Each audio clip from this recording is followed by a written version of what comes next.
And we are live again. Welcome back, everybody. Welcome back to Gods versus Eldritch Horrors. For those of you who are already here waiting for us, thank you so much for waiting. It's a pleasure having you here. We had some things to sort it out and some latecomers to our session tonight. They may have some disinspirations in this session for arriving late, and and with that.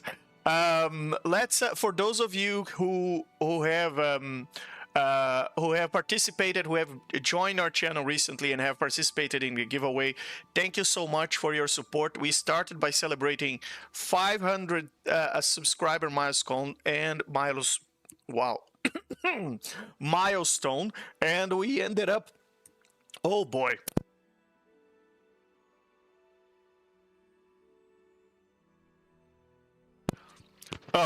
All right. Let me try this again. We started by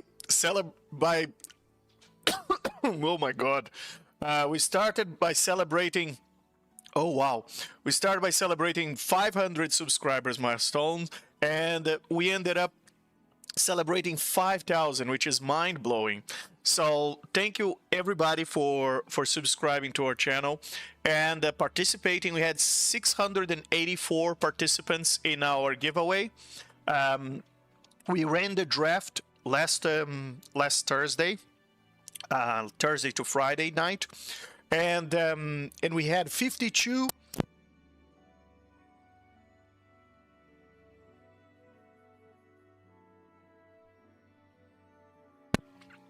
Sorry, folks. It seems that I'm being I'm being divinely intervened here.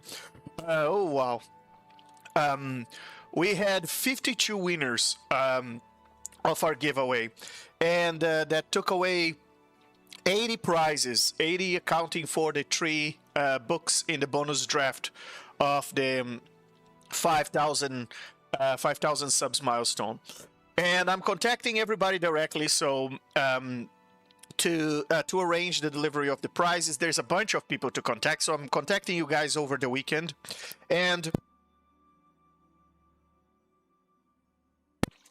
I can't stop coughing. Sorry for that, folks.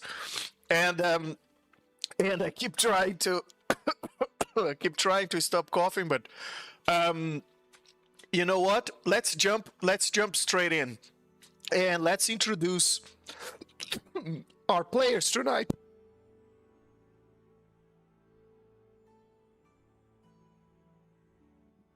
I hope you're well, Legend. Have some water or something.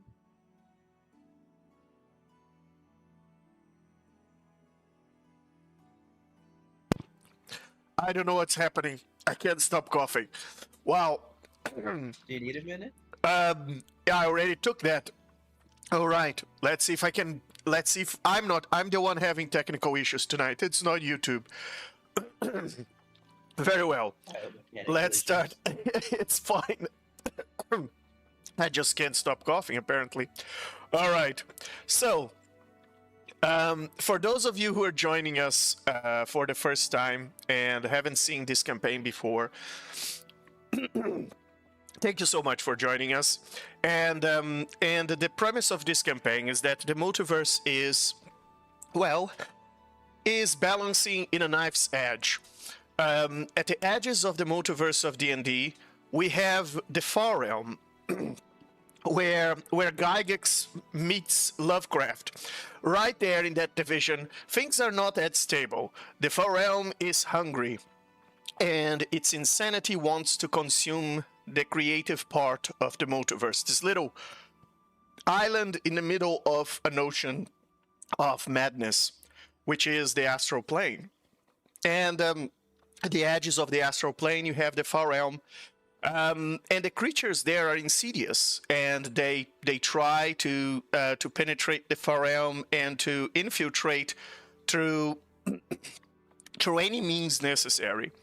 And some of them, and over many millennia, they have had all sorts of influence in the life inside the astral plane. And usually, the gods avoid talking about them. They avoid They avoid even mentioning any knowledge about these entities. However, we have a party here. We have gathered a party of new coming demigods who are the new guns, and they are all very curious and about the far realm, and that curiosity, or some say curiosity, but some of them have different types of motivations. Like they want to cleanse the far realm, or they want to find followers in the far realm, or perhaps they want to join the far realm, or they want to study the far realm. Anyway, whatever motivation they have, it seems that they've been a little bit too deep into their in what they're doing, and well, that is the premise of our campaign. We have brave demigods that want to make a name for themselves. However, they have this temptation to descend into glorious madness. And the last time they faced the impossible biology of the far realm, things didn't go very well. They ended up seeing an entire planet being consumed by the tentacles and by the hunger of the far realm, something so big that, well, there was not much they could do about it except getting traumatized. And at this time, well, they had to fight their own nightmares in flesh. So yeah, the multiverse trembles, reality frays, and they continue pretending that everything is just fine, while ignoring the edges of existence, where the far realm is chewing through forgotten worlds. Our party of divine misfits know a little bit better, I guess now, or they should. They've seen what lies beyond the veil. They've seen gods being created in laboratory. They've seen planets being devoured. They've seen as if it was just a midnight snack, I should say. And now they return from that edge of oblivion, only to find even the heart of creation in the middle of Greyhawk. There isn't a place that is safe. The free city of Greyhawk, the bastion of instability, is under siege, and things are clawing in from the west. Some people thought they were demons, but our gods knew a little bit better. They knew that these creatures, well, they bleed different, they hurt different, and they couldn't be demons. And when they went there to check it out, they ended up finding a weird doppelganger version of themselves coming out from oblivion, from the mist march. And now, but before I tell you what happened in the last session, let's introduce our party tonight. We first of all, we have Lumpa, the mother of the Force, and the goddess of all the blade-singing wizards. Oh yes, folks. And she wields a sword like a maestro wields a baton, and lately she's showing signs of radiant grace and abrupt mood swings. She's, I guess, sharp enough to slice time in half, but perhaps she might be getting into trouble lately. So Lumpa, say hello to our audience. Tell us a little bit about how you're feeling tonight.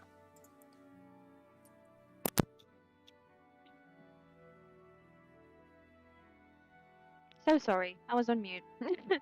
Hi everyone. How I'm doing? Well, I would say not so well. Seeing these, just like imagine I'm looking in the mirror and I see those reflection look-alike doppelgangers that look a little bit more evil than us, and they seem to me that they're quite strong. So we had to run, clearly. Mentally, not doing very well. I'm scared. That's it. I don't know how we're gonna get out of this whole thing. I'm scared. All right. All right. And then we have Ixtihul, our protector of the wild magic sanctuaries. He has been healed by chaos, made of chaos, and currently fighting, or was fighting, as a mammoth. I guess it's becoming kind of your your fighting form. He's erratic. Yes, well, that's arguable. And his erratic choices now seem oddly prophetic, or deeply concerning, or possibly both. Hugh, say hello to our audience. Tell us a little bit about how you're feeling tonight. Well, Ixtihol is currently feeling actually pretty good. Despite the circumstances and how we got here, he's feeling pretty good about just hanging out as a flying mammoth in this floating cloud palace buffet that we're now in, thanks to Loompa. So, yeah, it's just enjoying the simple joy of just being a flying mammoth in paradise. I'm really picturing that. It's a fun image. Very chill. Very Yeah. nice. All right. And Living his best life. living his best life. He's Yeah. wild shaping like a druid on espresso. Yeah. Oh yes, oh yes. And finally, we have Money Marco, who grappled and was sanctioned by his own evil reflection. As that evil reflection tried to extract the brain and perhaps even the dental plan out of Money Marco. Money Marco, say hello to our audience. Tell us a little bit about how you're feeling tonight. Marco's not having the best time. Said creature trying to suck his brains out while looking like him. He's a bit offended, honestly. At least it's strong, right? At least it seems to be almost as strong as he is. So he's not offended at this cheap duplicate, but his strength is real. But he's offended at the fact that it's trying to eat him. And he's one of a kind. Very well.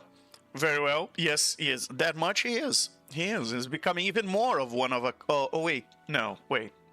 How are you one of a kind? We just saw your doppelganger. And... cheap copy. Cheap copy. And we also have Arlith, god of holistic knowledge, who won't be able to be here with us tonight, as he's a bit under the weather, after being after got beat so hard by his aberrant terrain that he nearly became one with the furniture, or should we say he was beat so hard that he almost became an appendix in his own autobiography. And he was halfway absorbed into this twin aberration. Talk about a bad day. He was about to be fully absorbed last week, and when Loompa pulled a rod of security out of her bag of tricks and took everybody out of that fight. And so yes, folks, what happened in the last session? We have the party decided to go to Greyhawk in the middle of the Multiverse, one of the oldest of the material planes. Officially, they were there to do some trauma dump on each other after being traumatized by what they've seen and by how minuscule and insignificant their existence is compared to the dynamics between the astral plane and the far realm. However, when they arrived there, there was some sort of abyssal incursion ongoing. These deep demons, as they were being called, were coming out of the mist marches, and there was a battlefront where the armies of Greyhawk were doing everything in their power to stop these deep demons. But you know, for demons, they were bleeding wrong, they're twitching wrong, and they think, well, they were doing things that make demons look like choir boys, and then our party came. Our cosmic misfits came to Greyhawk, after saw a whole planet being digested, and they were just looking for a chill moment, and they found another demigod here, Zane, a cheerful demigod who was punching things for clout, and they decided to head with Zane to the front lines, to the Mist March, after hearing that perhaps those are not demons, perhaps those are things much deeper. And then the sky tore open again. The time slowed down and a rift opened, a bubble-shaped rift, and 5 aberrant doppelgangers stepped through, warp reflections of our demigods, dripping with psionics, tentacles, and all the casual cruelty of beings born from your worst nightmares. And then the combat began, with a twist though. Time was running slow for everybody except for our party and the monsters. When they blink, the horrors would teleport towards them face first, I should say, as our party was trying to handle what was happening. And then Zane, ever the enthusiastic team player, shouted, "Hey, let's fight right there in that swamp nearby, so that our friends, little goblin soldiers, don't get caught in the middle of our fight. Let's take it to that swamp nearby." And the party said, "Yes, let's go on a count of 3, Zane." And Zane soared through the air, went into the swamp, and the party, well, they stay right there where they were, in the goblin camp. No one went, just Zane and his doppelganger.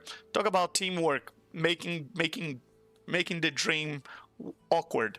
And well, the fight started and things didn't go very well. Arlet got nearly erased by his twin. Money Markle was getting his skull crushed like a godly Capri Sun, and even their mighty macro abilities barely slow things down when they used on the creatures. The doppelganger of Lumpo was particularly dangerous as well, could break the concentration of everybody in the field. And let's not discuss Ixtihu, who was very jealous of his own evil twin upgrades, as the creature could do some things that he couldn't do, and he was. This looks so cool. I mean, like, come on, it's rude to show up and blow up somebody's spot like that. It's just like, come on, how are you gonna do me like that? Yeah, that's true. It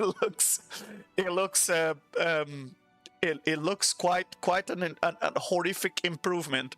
And then, meanwhile, they were in the middle of this fight. There were also some suspicions about this mage who was leading the camp, who bore symbols that were tied to Chloris, that the goddess of fate from Teros, who this party encountered on episode 1, and let's say that was not very friendly encounter. And well, she promised revenge, and here you have a mage who bores her symbol on the back of his head, and as a destroyer of false divinity, and the party was, well, somewhat suspicious that these monsters might be part of our crusade, or perhaps this whole camp was just a setup. I think everything remained a bit unclear. However, we didn't have much time to see what happened at the end of that combat, because 2 things Lumpa did in that combat. First, she cast wish and wished that all the aberrations around her became healing piñatas, and yes, it seems that either didn't work or nothing happened. So I guess we're gonna see. And then she took her rod of security when she saw things were going terribly wrong, and she took everybody to a nice spa day in her paradise rainbow floating castle in the clouds. And that's where we pick up from today, from today's sessions. Let me bring you guys to your tea party. Oh yes, look at that. This place is beautiful, Loompa. No, I actually love it. You've done a good job. Look at that! Look at that rainbow. Is that a rainbow slide or a rainbow waterfall? There's so many pillows here, fluffy pillows. Everybody sitting around the table, having nice tea and eating. A couple of the goblins just walking around the garden or chilling on the fluffy pillows you have around there. And then you have that Princess Ice Castle not ripoff of Frozen, and Not at all.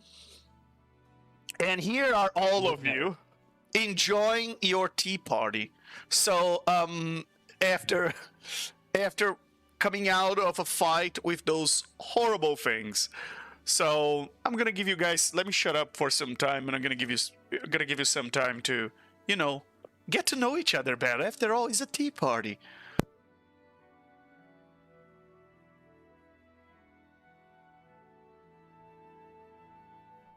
So, how long have we been here at this point? Yeah, I was gonna ask, do you guys wanna You I don't have know, no take idea. a long rest? Time here is so weird. Since you arrived here, the sun is in the exact same position forever. Like, it didn't move. Also, the clouds are fluffy, but they don't move around. Things are a bit weird here. It's like time is not even passing. So that sounds like a no to the long rest. Do Wow. we get to apply a long rest, or Yes, or you no? can apply a long rest, yes. Okay, all right. Beautiful. Yes. That's what we need. Yeah. Okay. Well, Oh yes, Lou, but you're still under wish stress, so... oh yeah, so what do I need to do? Do I need to do anything to my thingy? Yeah, I but you think can there's something spend more about the days stress. here. Oh, And the wish stress is gonna go away. oh, was it 7 days or how many? The wish stress, when you rolled, yeah, I think was something like 7 days. No, I don't think we should stay here 7 days. That's fine. What? May I ask? What is You probably that? want to stay for at least one, because that first day of wish stress also comes with necrotic damage anytime you cast spells. So Oh, that oh, is you it? definitely want to get. It's until she through takes a that. long rest. So she took a long rest. Yeah. Okay. I Right. thought it was 24 hours. Sorry, my bad. Okay. All right. So what else do I need to do? My strength is 0 or Your strength's 3. my strength is 3. So Yes. because I have it on 0 right now, it's +0. Is that the one you're talking about? It should be negative, not even in +0. Oh, so if I have a +0, then I You should have have it -3, you rewritten. mean? No, you should have rewritten your score as 3. So refresh your character sheet. Your strength should be in Okay. -4 Why -4? because it's Oh, man. 3 now. Because The modifier should be -4. Yeah, the modifier. Your strength stat should be at 3. Oh, okay. Got it. Okay. All right. And I'll apply a long rest as well. I'm curious of that wizard, because I believe you told us something. Then again, Yeah, the wizard has the symbols of Claudius tattoo on the back of his head. I don't believe I was in the sessions when there was the like the Claudius. meeting with that.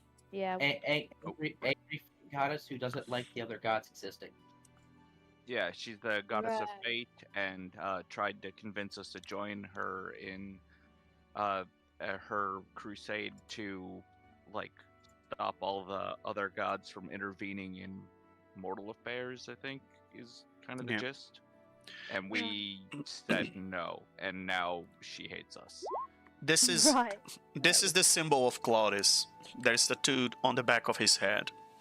Okay. Claudius is known for being secretive and vindictive, and she has her own vision of destiny. And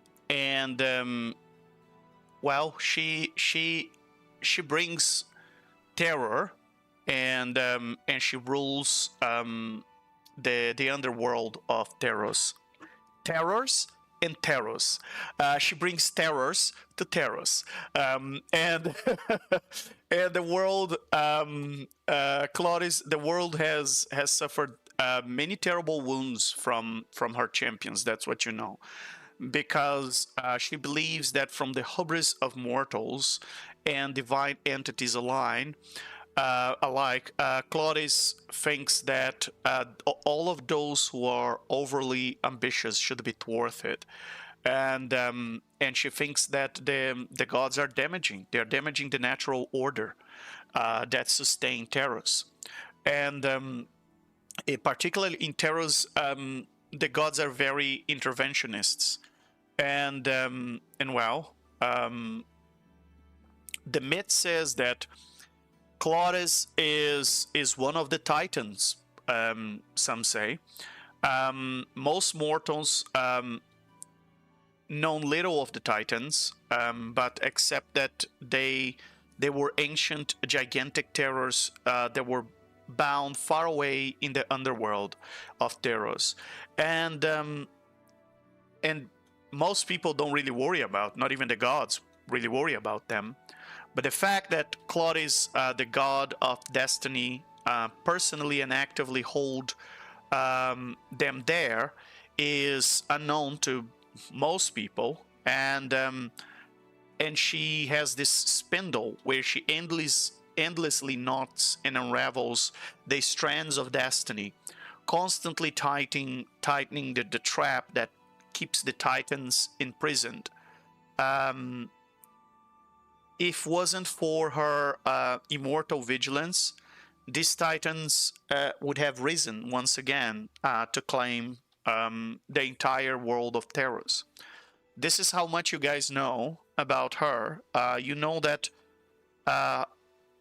she believes the gods should be removed, and that they are like leeches on the population, and that they should on the mortals, and that they should be taken down. And yet, you've declined her. When she invited you to follow her and help her doing this, you declined. And well, she doesn't really take no for an answer. So she made all of you her targets. And she said she would send her champions after you. And well, her champions, they can be quite powerful. That's as far as you can know, because usually her champions are known as god slayers. So yeah, fun times, guys. Fun times. I mean, you really know how to make friends. So she's a god herself. She is a very powerful god, yes. She's a greater deity. But she hates other gods and thinks Yes. that gods shouldn't. Yes. That makes Very much complete so. no sense. Well, she's a goddess of that's- she's a goddess of destiny, who believes that in her own version of destiny, and in her own version of fate, and she believes that that the other gods are draining the power of mortals, and that they are fake. They're not supposed to be in their position. Selfish. I Or don't know if she you guys thinks want to she ask thinks the they are wizard corrupting the natural order, and therefore she thinks they should be dethroned. Mm. There's got to be another campaign that's just about preventing the Titans from coming back. I'm sure someone's written something like that. It's like, oh, no, help the gods of fate who hates you, but at the same time, Titans. Yes, if your choice had been different at that point, this might have been a completely different campaign. So, so very well. You are here in the garden talking about what you know and remember about Claudius, in this beautiful, beautiful ice castle that doesn't melt with the sunlight. And yes, across the table from you guys is sitting Arleth and the wizard. And Arleth, as usual, very introspective. And you have the goblins who are eating so much of the food. It's a good thing this place has endless food, right, Lumpa?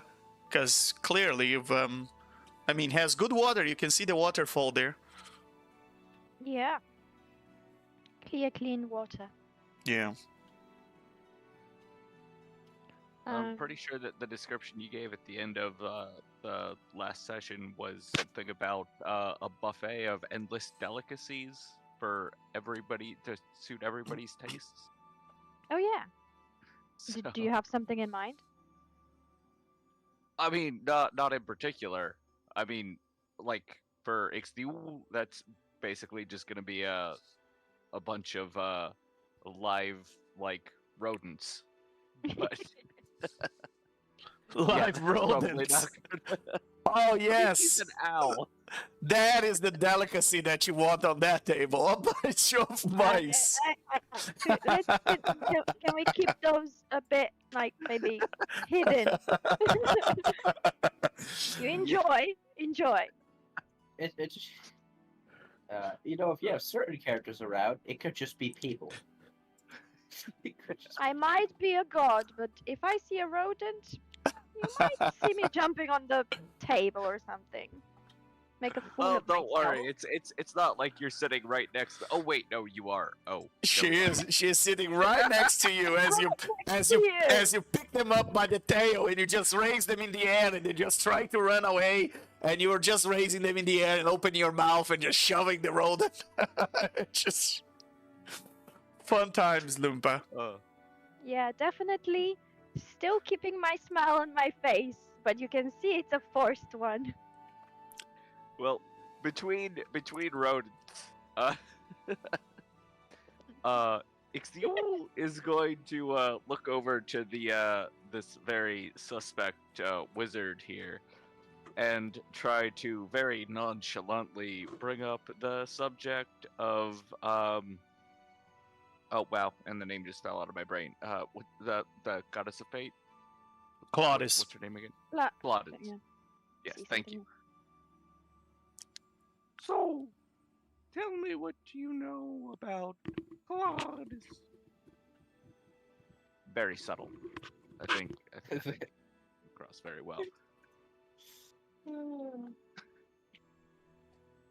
Who are you asking? The wizard. Looking right at him as I slurp down this this vole that I've just ingested. Ah, you want to know about Claudius?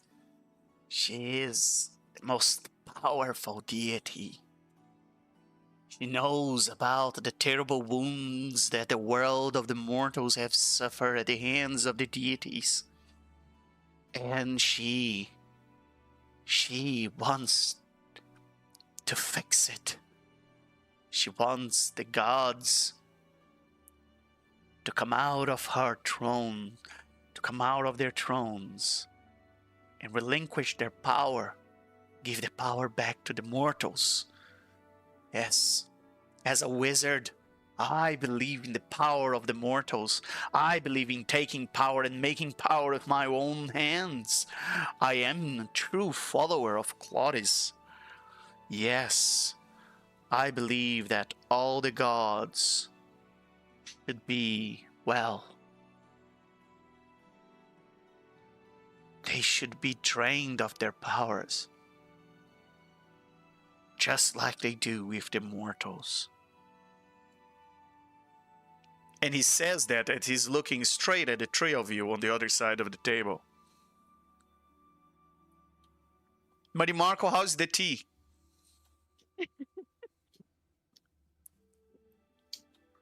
Suddenly bitter, you know?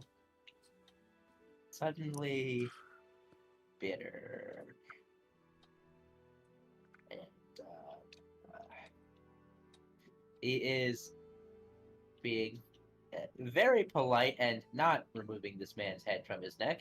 So he is just going to sit there, and he's going to trust Ixtihu to interrogate this man before he rips his head off. You know, for blasphemy. And Ixtihu is going to say, after, because while this guy is talking, he's just slurping down a nice little juicy rat. And once he's done that, he says, "That is very interesting. Yes." And then he's going to teleport behind the wizard and appear with his glaive right against this guy's throat. What are you doing? What is happening? Why are you doing this? And then suddenly all the other soldiers just stop, and they're all confused. And the soldier that is next to the wizard just unsheathes his sword and he says, "Hey!" And you can see his arm is shaking just to point the sword towards you. "What are you doing? He's our officer. You cannot do that."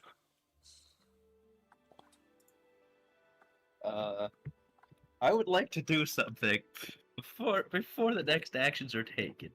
Now, I just need to go look at the wording real quick to make sure it works the way I think it does.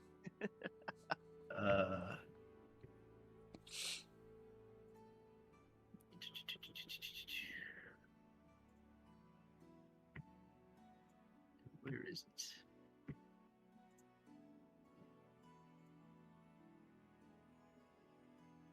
it? So, yeah, go ahead. Okay, so I'm gonna use channel divinity, and the soldiers are going to make me a nice wisdom saving throw, or be frightened. And as I channel divinity and stand up, we're gonna go, "Silence! He has committed blasphemy. He will be judged." And well, all of them failed, and they're all frightened, and suddenly they all start to run towards the castle. They even left their teas behind. Aw, that's rude. And they start to run up the hill, up there, the rainbow hill, towards the beautiful, colorful garden in the castle, as they are all afraid. And then suddenly it's just you guys and the wizard, who apparently was unaffected by your channel divinity. And Ixtihu is going to make an attack, not with his glaive that is against the wizard's throat, but with the tentacle whip in his other arm, that is just going to shoot out of his wrist into the back of this guy's head. And yeah, A great snorkeler. And with that, you just whip the wizard, and as you try to do so, a barrier of energy raises around him, and you ended up hitting the barrier. Oh, a nat 20. Very that's well. A bummer. I rolled a nat 20. And you pass through, your whip passes through the barrier, despite the fact the barrier was too fast for the wizard. Roll damage. Oh man, and a crit on this thing gets so many extra fun things. Okay, so first let's start with the damage. Very well. So yeah, and that's slashing damage, or yeah, slashing damage. Very well. Damage. Roll twice because is a Oh, crit. right. Always forget that. Very well. And then on top of that, makes an extra 1d6 psychic damage when you roll a 20 on the d20. So, okay, takes 1 psychic damage. Terrible roll. Very well. And then, oh no, it. Sorry. Ignore that. Ignore that last one that was already applied. That happens all the time. When you roll 20 on the d20 for the attack roll with weapon, the target is stunned until the end of its next turn. So, yeah, damage Very has well. already been applied, but he is stunned. Very well. And now that you stun him, you can all click on your tokens and roll initiative.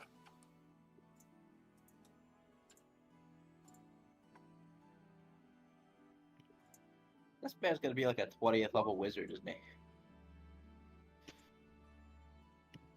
Most likely. To be fair, if he's not, it's gonna be a very quick fight. Yeah, well, I mean, he's starting with being stunned because I just stabbed him in the back of the skull with a freaking tentacles thing. I mean, getting brained is definitely one way to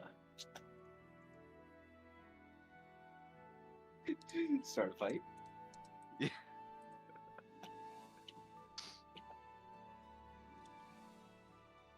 And Also, as I just want to say that as the tentacle like lashes out of my wrist and stabs him in the like brain stem, Xtu is going to lean down and say to him, "You have been judged." and he tries to say something to you, but the only thing that comes out is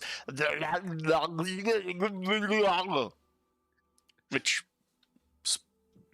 he was probably trying to say something, but because you stun him. But not a very convincing defense, I gotta say. Yeah. And with that,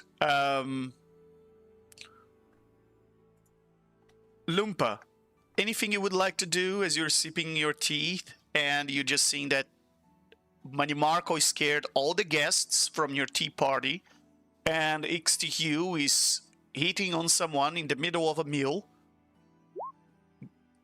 God, you guys have like, you have no manners. What would you like to do, Lumpa? Yeah, that escalated quickly. I thought we were just gonna question the guy. So We did.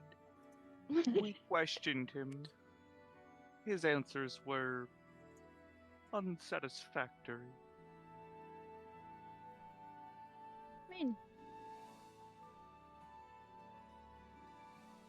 I want to know, what was he doing there where we were?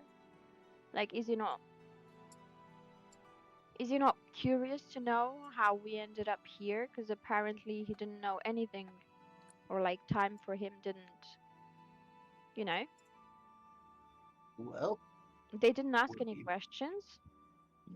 we're just gonna beat him a bit, and then we can ask our questions. He needs to be made to be properly pious. I have to say, guys, as good a line God, Manimarco, you really have a pendulum there. Well, I've mentioned this before. Metabarco is good, but it's kind of like righteous zealotry. Good. It's good as in, you know, I'm killing evil, and that is a good thing to do. Okay. Okay. It's good with an excuse, right? It's good with a rationalization. Very well. It's good. It's good in the way that like the stereotypes of like the church shows up in TV shows, where it's like, oh yeah, the church is the good guy. Ignore all that other stuff they're doing. They're they're fighting evil. Very well. A bit overzealous and maybe murdering people that appear there is fine. Like a good like a crusader, right? Yeah. Yes. Yeah, Good those like are a crusader. yeah, that's a very relative. Yep, that is Metabarco's deal. It is very relative. Very well. Anything you would like to do in your turn? Just to ask him, what brings him here? As in, not here where we are, but where we were. Well, You can't talk. He's stunned. he just looks at you like rolling his eyes, and he's just like. Can you gesture? No, he's done. He's shaking as if he was having a seizure. No. I guess I'll just continue to sip on my tea. Very well, very well. That's why we started initiative, Always so we good can option. see who finishes the tea first. XT what would you like to do? Also, just to be clear, the change in my initiative roll is because I used the Spindle of Fate to reroll that. Okay. I spent 1 charge. Also, another quick note. Very interesting. What is the name of the thing you used? The Spindle of Fate. Mm-hmm.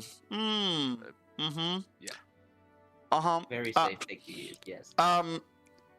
Do you remember anything I said about the lore of Cloris? I remember that she's the goddess of fate.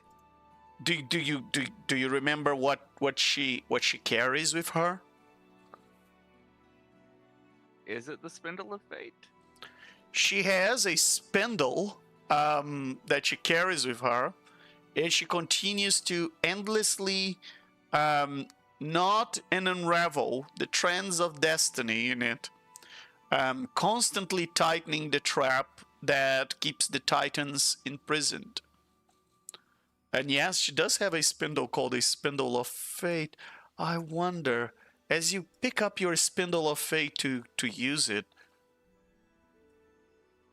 I wonder, does it cross your mind that this... How did you get this spindle in the first place? Oh shoot! Above the table, I don't actually remember what the backstory for that is. So, come up with sorry one, about I that. guess. Yeah, I think that oh wait, no, I remember now. Yeah. No, so he was attacked by so at some point some like sinister wizard came and like had been sent after Ixthiel as an assassin and was carrying the Spindle of Fate and used that to almost kill him, but he managed to overcome the attack, and like once the assassin had been dispatched, he took the spindle for his own. That I think. How interesting. Yeah. And XTU, roll an intelligence check for me. All right. Just straight intelligence. Yeah. You know, since it's an owl, should he have advantage on these things? Oh, he could have advantage on this. Oh, wait, He's wait, trying that's- to access wait, his that's- memory. That's wisdom. Yeah. Yeah, I rolled a 9. You can roll with Or advantage. Yeah. Oh, okay. Can I roll with wisdom? No. Darn it. Okay. All right, that's a bit better. That's a 16. Very well. As you use the power of the spindle of fate, you've noticed the symbol on the back of the wizard's head starts to glow. And as it glows, you remember that the assassin that came for you, Ixtihu, had a tattoo just like that one, that was also glowing when he was using the power of the spindle of fate. And you realize that that assassin perhaps came from Claudius, and he almost took you down.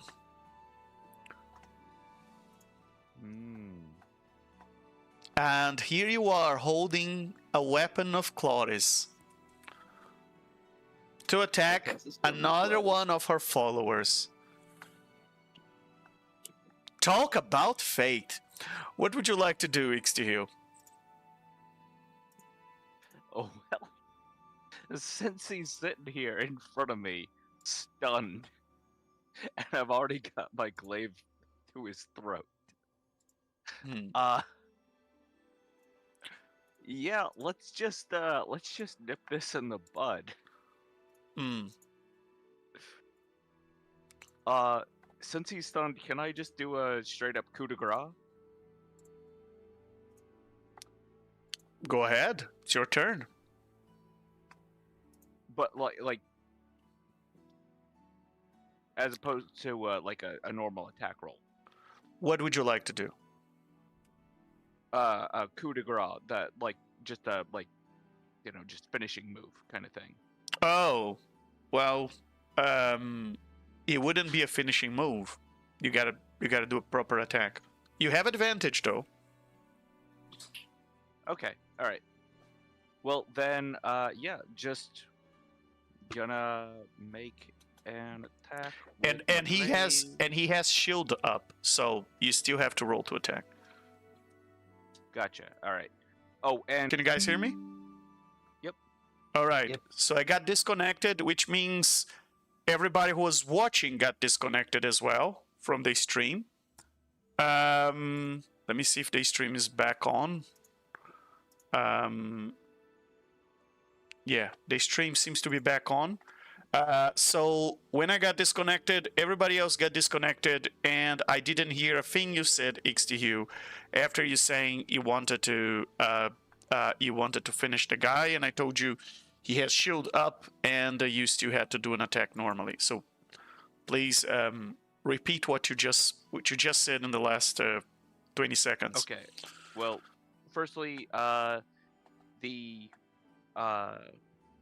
the conclusion of the long rest, the draconic visage mask that Ixtihu wears has changed in color from white to black, which means that any associated damage dealt in relation to that or resistance from it has changed from cold to acid, and yeah. That's kind of the main gist of it, and now I'm gonna Okay. roll the damage for the attack, and I'm rolling with advantage. So, does a 26 hit? A 26 does hit, yes.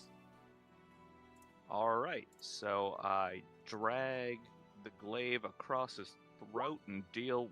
Wow, just a absolute crap roll. As you are pushing against the shield that is around him and the energy you are pushing, you've managed to cut his throat, but almost barely. The shield is resisting the attack. Yeah. But in addition to that, he takes 4 force damage Very well. to his throat. Plus, and let me go back over to my draconic visage, and there we go.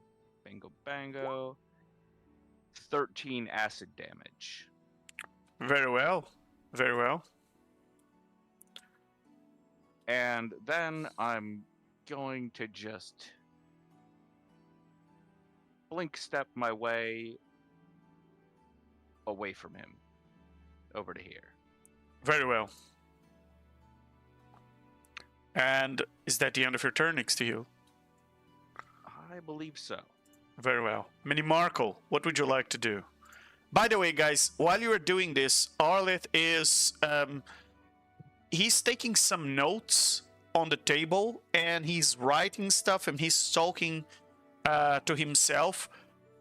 For all you can tell, he didn't even notice that there was something happening. He's so focused on what he's doing. He didn't even realize there's a fight going on.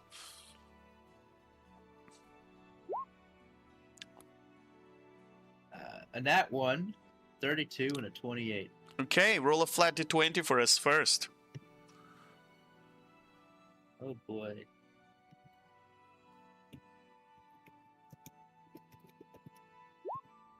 Ten. Very well. As you hit the shield with your mace, the mace just ricochet out of your hand and hits the table and destroys the jar of tea that you were just sipping on, Mani Marco. Now there's no more of the tea that you were enjoying, and it's spilled all over the table. You have he has unpured the tablecloth. He is not happy. Yes. He is visibly distraught at this outcome. It is. I mean, such a beautiful day in the rainbow, icy, floating cloud garden party castle that you were just. It was so nice, and then you guys decided to start a fight one of the guests, and now look at you, Mani Marco. You've made the tablecloth impure. Well, that's going to change what I'm going to do next. I no longer have a mace, so I can't make another mace strike. I'm going to attempt to strangle this man. I'm just going to grab him and strangle him. Because he has a shield around him, that makes the task slightly difficult. God, I can grab through. I can just. You can just power through. Roll an unarmed strike. Let's see if you pass his shield.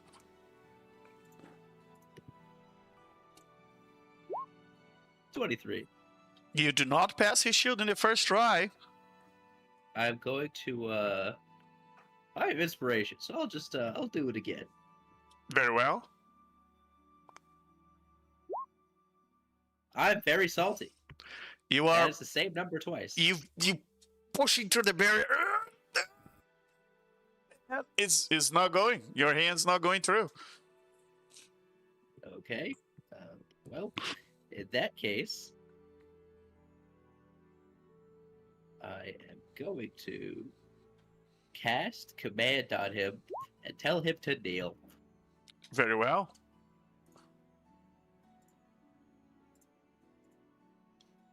He passed. Unbelievable. He rolled an 18. It's the end of my turn. And I'm just standing here fuming in rage. And well, he's stunned. So for those of you who are watching, stun condition is rewritten for my sessions. In my games, when someone's stunned, they can't hold concentration. That's still true. They can't speak, only falteringly. If they are stunned when they roll initiative, they have disadvantage on that. Their speed is 0 and it can't increase. On their turns, they can either take an action or a bonus action, not both. And they can only make one attack. if they take the attack action, and they can't take any reactions. And if they cast a spell with a somatic component, there's a 25% chance the spell will fail.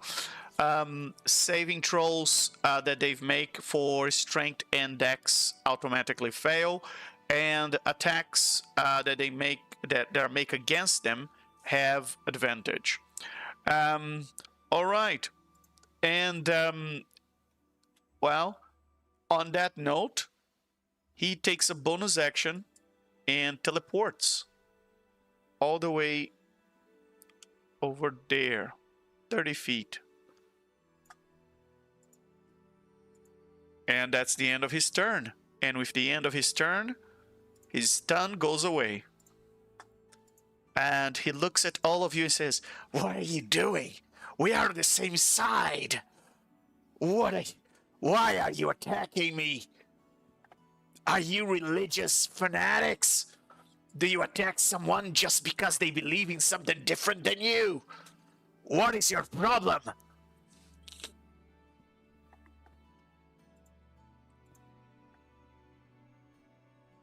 No?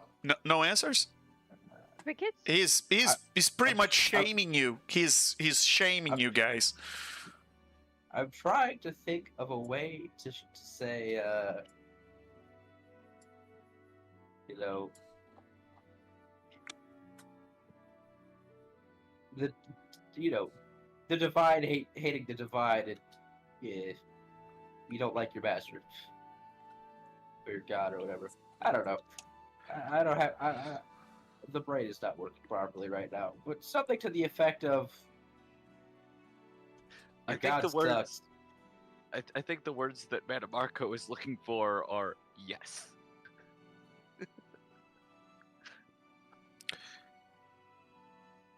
So, perhaps Claudius was right.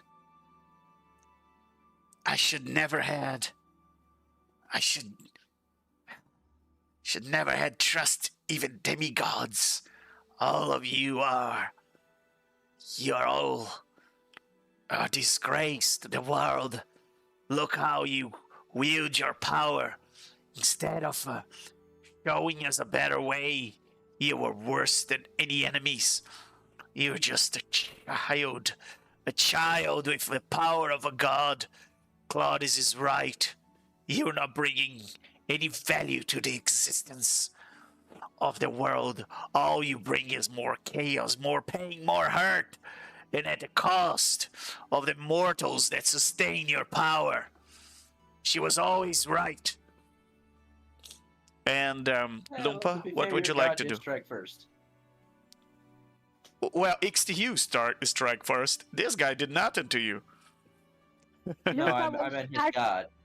Lumpa I'm will saying his god started the problems with us. And so, what did Lumpa say? What did you say, Lumpa? Oh, I was just saying She's that applauding. Lumpa will start applauding, like she would be like all in that, in that speech, and then realize, oh, yeah, wait, sorry. XTU is going to look back at him and go, "Your master picked this fight. It is not our fault if you are her father."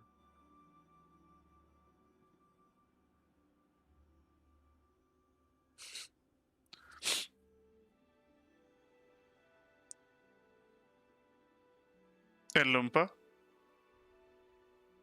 No, I mean, yeah, since you can talk now, I mean, I'm just curious if,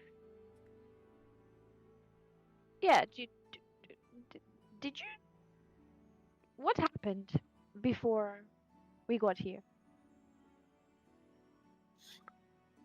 You were there. We were in the front line. We had set an infiltration camp with the soldiers and mercenaries that have been working for the army of Greyhawk. We're doing an incursion in Mist Marches. You arrived, and then after that, all hell broke loose. And then you brought us here, and now you're trying to kill me in this sanctuary. What do you mean? Oh, hell broke loose. Well, all those insect creatures and the other ones that look like you arrived. So you saw them? Briefly, yes. While you had me stunned. Had you stunned? We had you stunned. Yes, time was frozen. I know time stop when I see it. That was not We don't us. have that spell. Yeah, that was not us. Do you know where those insects came from? From the mist marches. Are we supposed to know what that is, Legend?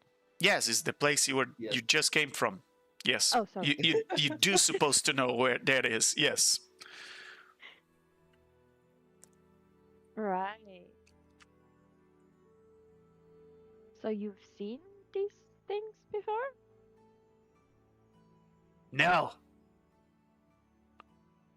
And how like do I you know? never saw you before, and I was telling you all about it while you apparently enter one ear and come out of the other. Seriously, it's like talking to children. I know now that what Claudia says is true. Her words are never so true than this moment right now, where I can see how gods behave with my own eyes. Such a disappointment. Sorry, memory of a fish. Says the character with an intelligence of 30. Okay. What would you like to do in your turn, Lumpa? 30 intelligence and about 4 wisdom. Memory of a fish. Forgets how Where? smart she is. Where are you heading to, Mr. What's your name? Prophesied. Prophesied. I like it. I like it. Those eyes are a bit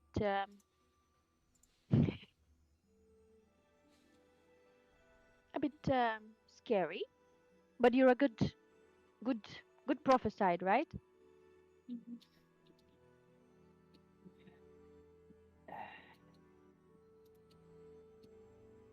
Is he good? He's completely quiet, just staring at you. Can I roll an insight on him or something to know whether he's? Well, by all means, go ahead. I love how there's like Ixahul and Metamargo who are like, kill the blasphemer. And Luke was just sitting in her chair, eating her snacks, going, hey, you want to have a chat? Arlet continues to take his notes. Everybody else is afraid of Money Marco. Is all there on the top of the hill, looking down from the castle. Some of them are, I think, are making bets. Yes, they are batting With shrimps. what? There are 3 goblins batting shrimps now. Now they can see. I can see them there now. They're batting shrimps to see who is going to win. Lumpa. So I rolled the insight. This guy is angry, disappointed, frustrated, and he's definitely hostile now after everything you've done to him. I mean, you guys hurt him really bad. Manny Marco is just trying to strangulate him, and now you are like, is he angry? I think he's angry. Yeah, you bet your ass he's angry. Yeah, man, Marco with the go to sleep, go to sleep, go to sleep. XTU just whipped the hell out of this guy so bad on the back of his head that he was stunned for about 6 seconds. Okay. So what do you want to do? can we all calm down? Mm. Take a seat. Mm. Enjoy the food, the beverages, Mm. the fresh water. Just have a nice chat. Put a plan together. Man, Marco is going to look at you and just give you like very aggressive pursed lips. Just And Ixtiel is going to just tilt his head as he looks at you with his giant owl eyes. It's just a look of utter perplexity at what you're saying. Okay.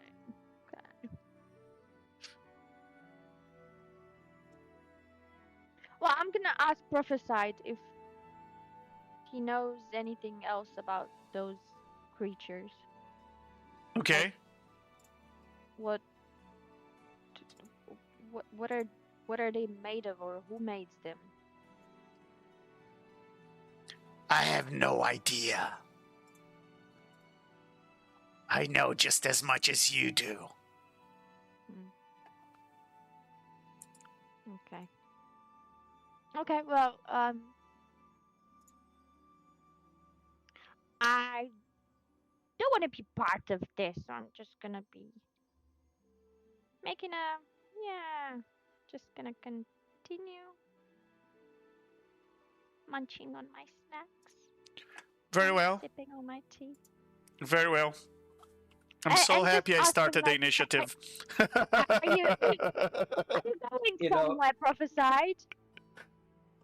we have like the whole cadre of like classic Greek godhood going on right now. We've got the pretty one who's just like doing my own thing. So I could be helping, could be doing stuff. No, I'm gonna be over here. We've got the really angry one who's trying to kill you. We've got the one who doesn't care about what the other ones are doing. And then we've got Ixtahu, who is mostly rational. At least compared to Metamarco, who's just like, I'm gonna strangle him until he stops being awake. And then we can tie him up and ask him questions. Well, you guys better hurry up, because he's running somewhere. He's going somewhere. Yeah. Just the full cadre of why gods suck is going on right here. Yeah, yeah. I mean, I'm really just proving his point. We really are. It's great. No one said the fate goddess was wrong. We just said that she's our enemy. Yeah. We just said no. We All right. said no, we like being gods. Thank you. So I'm gonna need Prophesied to make a DC 23 con save. Because I'm gonna try to turn him into a tree. Very well. Is that a spell? Yeah, I am casting Arboreal Curse. Very well. Love it. He counters spells. Tree. He counter spells. Oh, Yes. shoot. Rude. That is a high level wizard. I'll counterspell his counterspell. You are Thank you are eating snacks. Doesn't matter. I can see what's happening around me. Very I well. like the idea. Very well. Mouthful of crumpet just wicks a finger out and goes, no, stop. She mumbles, mumbles the counterspell through a mouthful of Very well. pastry. Describe to our audience what your arboreal curse does. So it basically, it slowly, over the course of a minute, it slowly paralyzes and the target and turns them into wood and then eventually into like a tree. Like, Okay. it's horrifying and awful. And if they're not transformed back by some means within a year, it becomes permanent and they are dead. Hmm. Oh, so he has 1 year. Yeah, that's good. Very Plenty of well. time. Very well, if Ix, the to you. I'll goes wizard. I'll back fix up, it later. turns it back. Very well. He is restrained, and his flesh starts to look like bark. I believe he can repeat this save at the end of its turn. A creature restrained but must do another Constitution yeah, throw he gets save of to- its turn. Yes, it's like petrification. Yeah. Successfully saves against this spell 3 times. Very well. Yeah, it's like making a death saves. I think Very well. is the general idea. Very well. And yeah, I think that's pretty sufficient. I don't think I need to do much more to him Very at well. the moment. And Mini Markle, what would you like to do?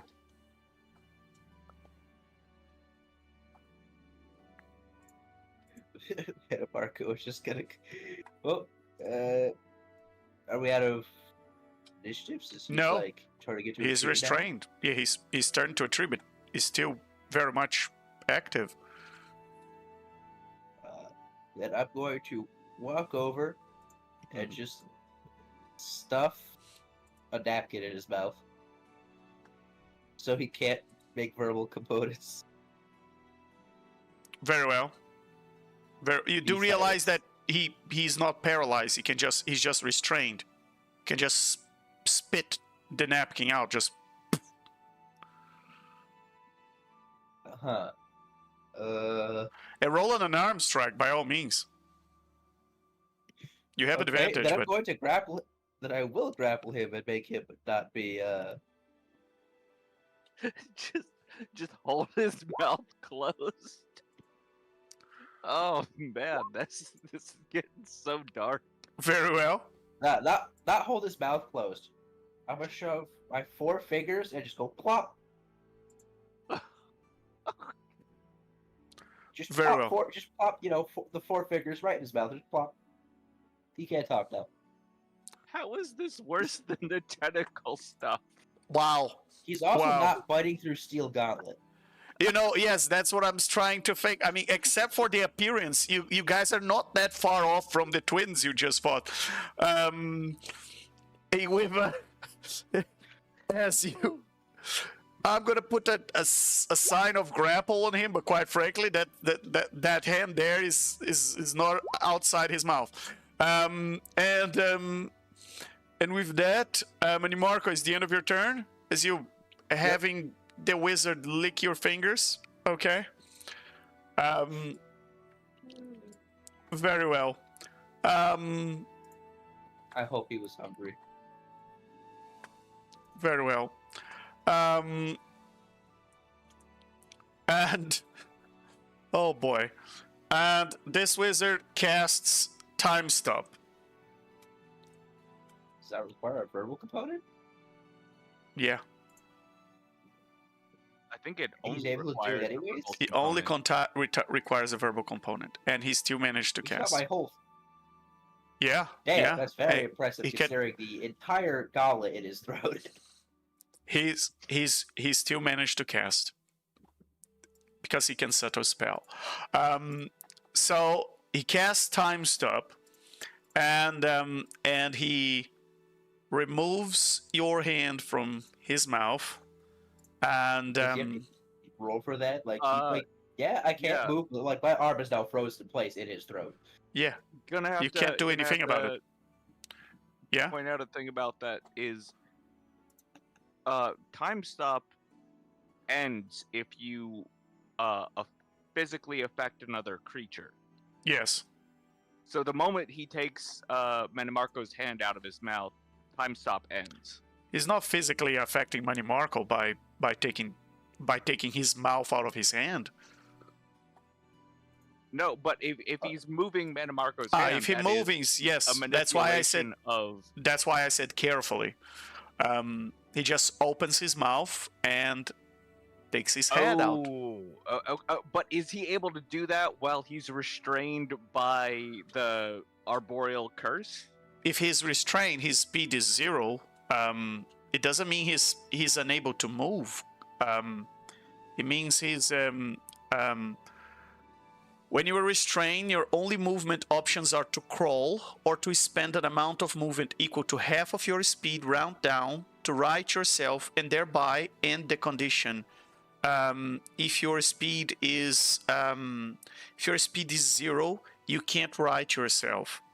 We are reminding you guys we're playing 2024, and you have disadvantage on attack rolls, and attack rolls against you have advantage if your attacker is within 5 feet of you. Okay, so what you're saying is basically that he's just very carefully opening his mouth as wide as he can and sliding his head back to get it away from Manamarco's gauntlet. That is correct. That is correct. Okay. All right. Fair enough. Oh no, sorry. I was reading the wrong text. I was reading the prone text, and it's not the prone. It's the restraint condition. So let me read the restraint condition for you, as it's written in 2024.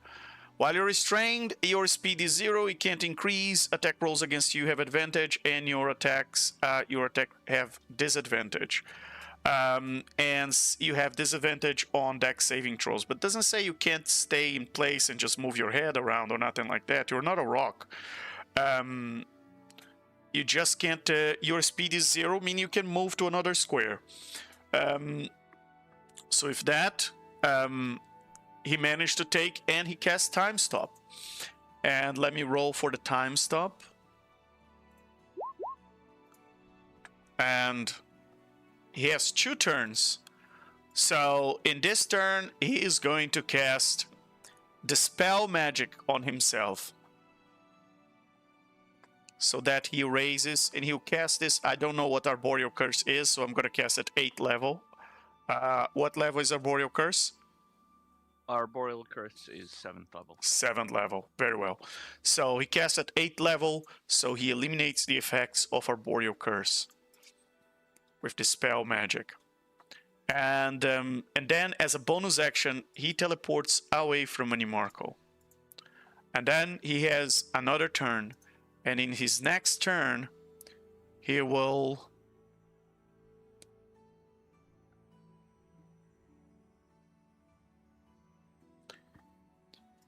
He pulls. Yes. Freaking plate shift or something. He raises his hand, which is covered in beautiful rings, and he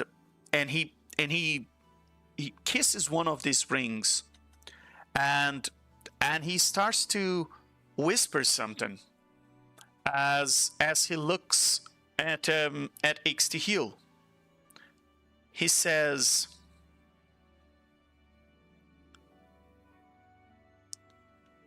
I wish. Can I divine negate that? It's time stop. How are you gonna divinely negate that? Well, I thought his first action was time stop, and the second one is No, time stop bonus means action. time stop means he has 2 rounds and time's stopped, guys. Time's frozen. So divine powers. Even divine negation is still affected by time stop. Well, you could have divinely Divine negated the power. time stop when, but he's subtle spell, so you had no idea he was casting it. Right. That makes sense. Very well. So he says,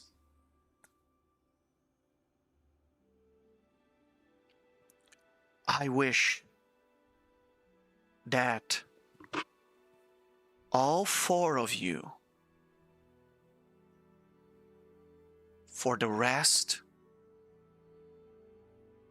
of this week, can only speak by involuntarily reciting a dramatic soliloquy confessing your deepest and darkest insecurities and your belief that your undeniable superiority is nothing but overcompensating for your deepest flaws.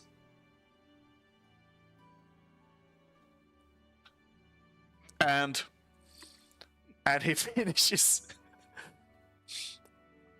his wishes, and as a bonus action, he will go all the way up the hill there. And that's the end of the time stop. And I gotta roll something for him. And he's never gonna be able to cast Wish again in his life. Good. Hope that was worth it. And he's now under Because wish he stress. is so dead. No matter where he goes. Oh wait, you or can. how far he runs. The he is only gonna thing you be can do so now dead. is the only way you can speak now is by reciting a dramatic I soliloquy, was saying that confessing above the table. your I was deepest saying that above insecurities. the table. And your belief that your undeniable superiority is just a way of overcompensating your deepest flaws. So good luck with that, guys. Let's see if you are humbled by this wish or if follow through. So Lumpa, how the hell are you gonna play that out? It's your turn. I Yeah. tell you what, I'll because I'm throwing a curveball at you guys. Let me give you guys 10 minutes to think about it. What are you going to say? I also need to look up a soliloquy, because is that like some kind of poem or something? Because I'm not sure how to do one of those. It is well, a soliloquy is how can I put this? Is kind of a dramatic speech of your inner thoughts, but out loud. Okay, Usually I can do is that. like when the actor goes alone on a stage, and he's talking his thoughts out loud, but it's not meant to be heard by anyone else. It's Like the inner monologue. Yes. So but we are the audience, so the audience does hear it, but it's kind of it's like an inner monologue that you're speaking out loud. That's them where you're talking about usually something that you're talking about your deepest feelings or your secrets or your fears, or think like or you're questioning yourself, like, why do I chase the divine crown or something like that when I am I not a spark pretending to be a star? Something like that. So good luck with that. I'll give you guys about 10-15 minutes to think about what you're gonna say in your next round as we take a quick bio break, everybody, and we'll be right back. Let's see.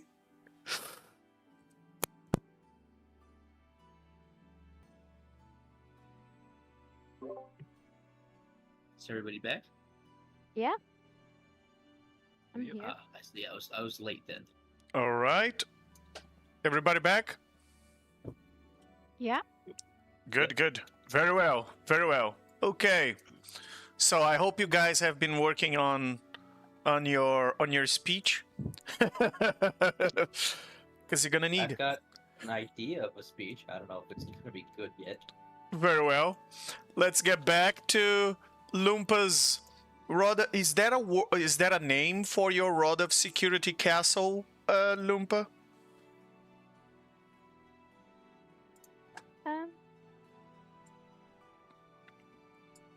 Do you have a name for heaven. floating heaven? heaven. Floating heaven. Okay. So Yeah, as we're back to Lumpa's floating heaven, Lumpa, you're the first one to act. I want to warn you, you have no idea what just happened because time was stopped. So you don't know that he cast a wish on you guys. And all you see is that in a blink of an eye, Mini Marco had his hand and this guy was turning to tree, and now he's standing there on top of the hill without Money Marco's hand in his mouth, and he's no longer turning into tree.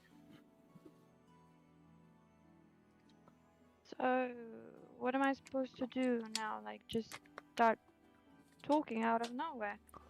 No, you're supposed to do whatever you want. I just want to remind you that if you do talk, every time you talk now, and for the rest of this week, it must be you are involuntarily and loudly reciting a dramatic soliloquy, confessing your deepest insecurities, and also your belief that your divine superiority is just a way to overcompensate for your flaws. So I can't talk anything else but this? Yes, that is correct. Oh wow, so I can't ask any other questions?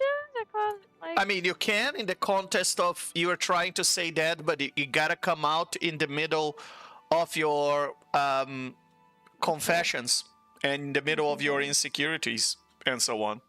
So yeah, fun times for 1 week, guys. Okay. I'm gonna put. Let me see if I have a marker for this. I should have a. Go ahead, Lumpa.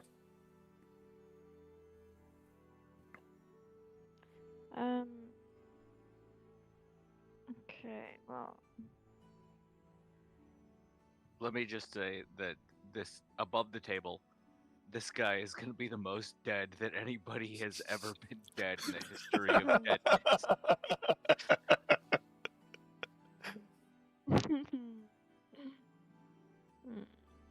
There are violent rages in my future. Pardon? What did you say? There are violent rages in his future. Oh boy. Okay.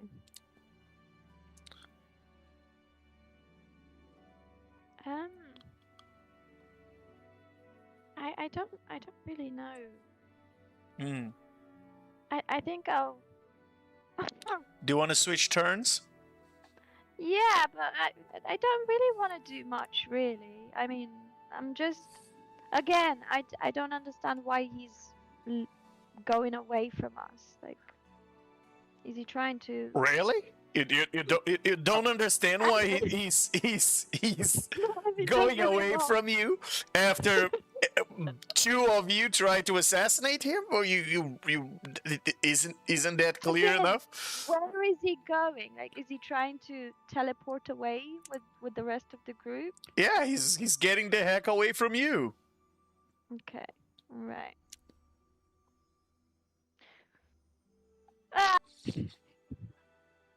We still think that we started on the wrong foot here. And,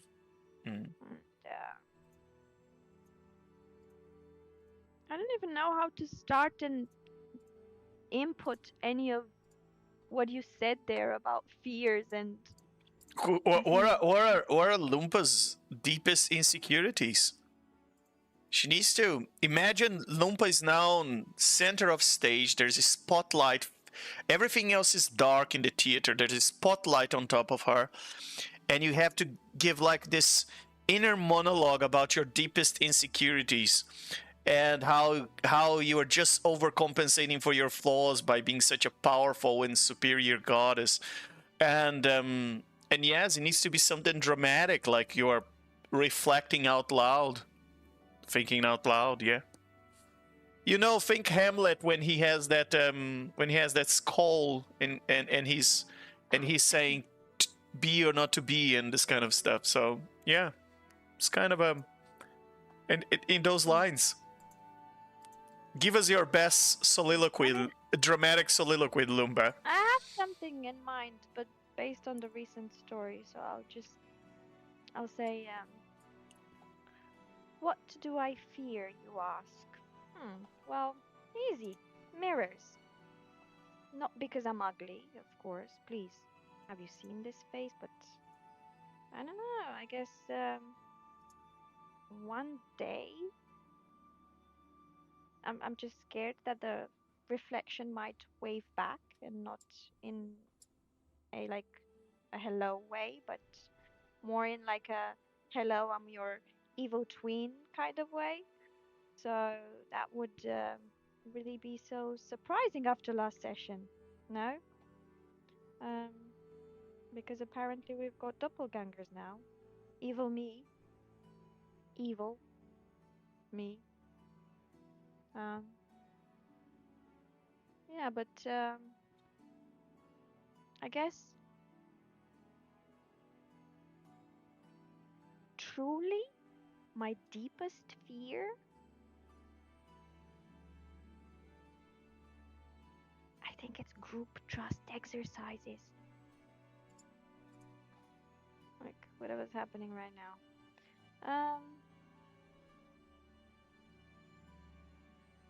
Th- th- I don't even know. I mean, okay, I'll disclose it, okay? I also have one weird toe. Just putting it out there.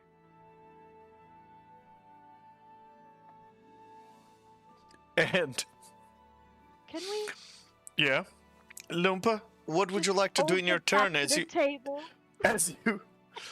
eat Oh, that peacefully? normal sentences won't come out. All the sentences that I'll come show out of you your my mouth, toe if you want to see my toe. all has to be related to your dramatic soliloquy, so to your inner thoughts coming out No, I loud. don't. I don't know how to squeeze that into any of the. No. As you look across the table, you've noticed that Arleth is writing even more than before. He's like, yeah.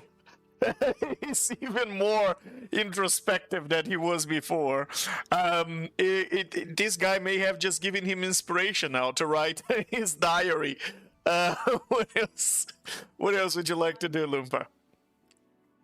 I can't be bothered. I'm just gonna continue. Yeah, I feel After so. telling everybody that you're afraid of your own reflection, Exactly. and that I can't believe I said that you have out a loud. So. disgusting toe, and No, that it's you just are a afraid of weird. group It's a therapy. weird one, but You're af- yeah. I'll pretend as if nothing all came out right, of my mouth. all right, Lumpa. Yeah. Your tea's getting Let's cold. move on. Yes, please. Thanks to you. What would you like to do? You just heard a bunch of nonsense things out of Lumpa, and you are very confused to you. Why is she talking about this?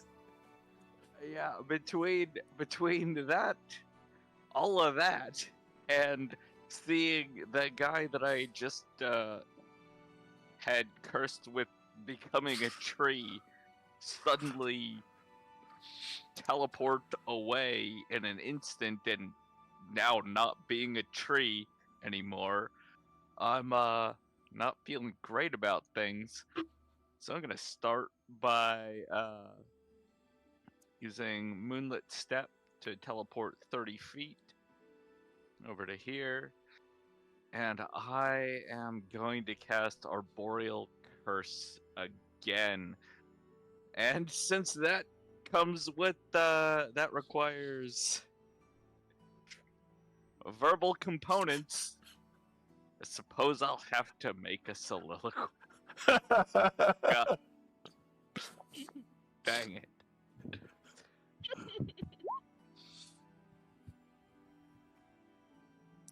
My question is the verbal component for Arboreal Curse a soliloquy? It has to be now. It doesn't specify, but you like if I'm understanding the constraints of the wish that has been cast correctly, any words that I speak have to be a soliloquy about my deepest inner thoughts, right? Yes, So any verbal component to a spell that I cast, therefore have to be a soliloquy about my deepest Insecurities. and- Yes, your Yeah, deepest insecurities and your belief that your divine superiority is just a way of overcompensating for your biggest flaws. Right. So unless I am subtle casting, which is a thing that I don't think this character is able to do, uh, as I frantically scroll through my features and traits page, yeah, I don't think this character is able to do. I think that anytime I cast a spell with a verbal component, I have to make a soliloquy about it. Yes, you are right. Okay. Well, And that I will guess last tell us for a your week. deepest feelings about trees. Tell us your deepest feeling insecurities about the trees. Oh no, but it's not about the trees. It's No, not about the trees. It's about myself it's about and yourself.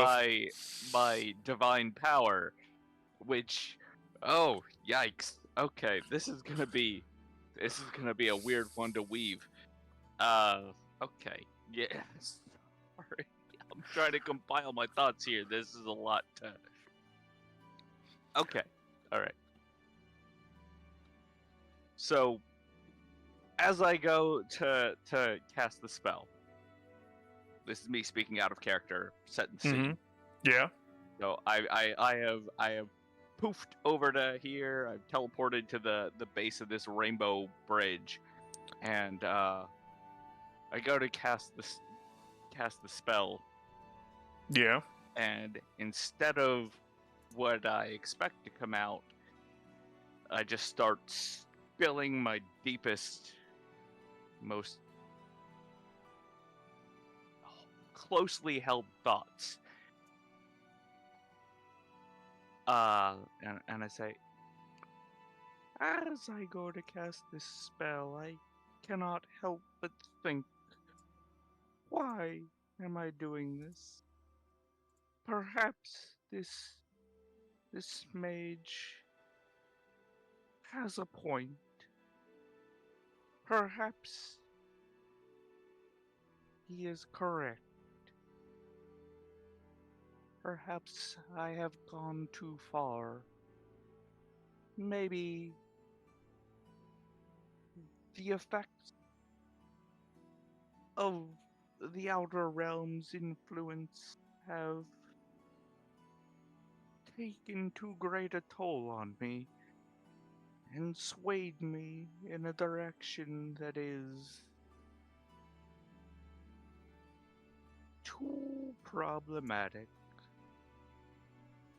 But then I realize that I would not be spilling my deepest thoughts if not for his wish. He, for whatever he has done, and I realize I really want to make a tree in this rainbow bridge.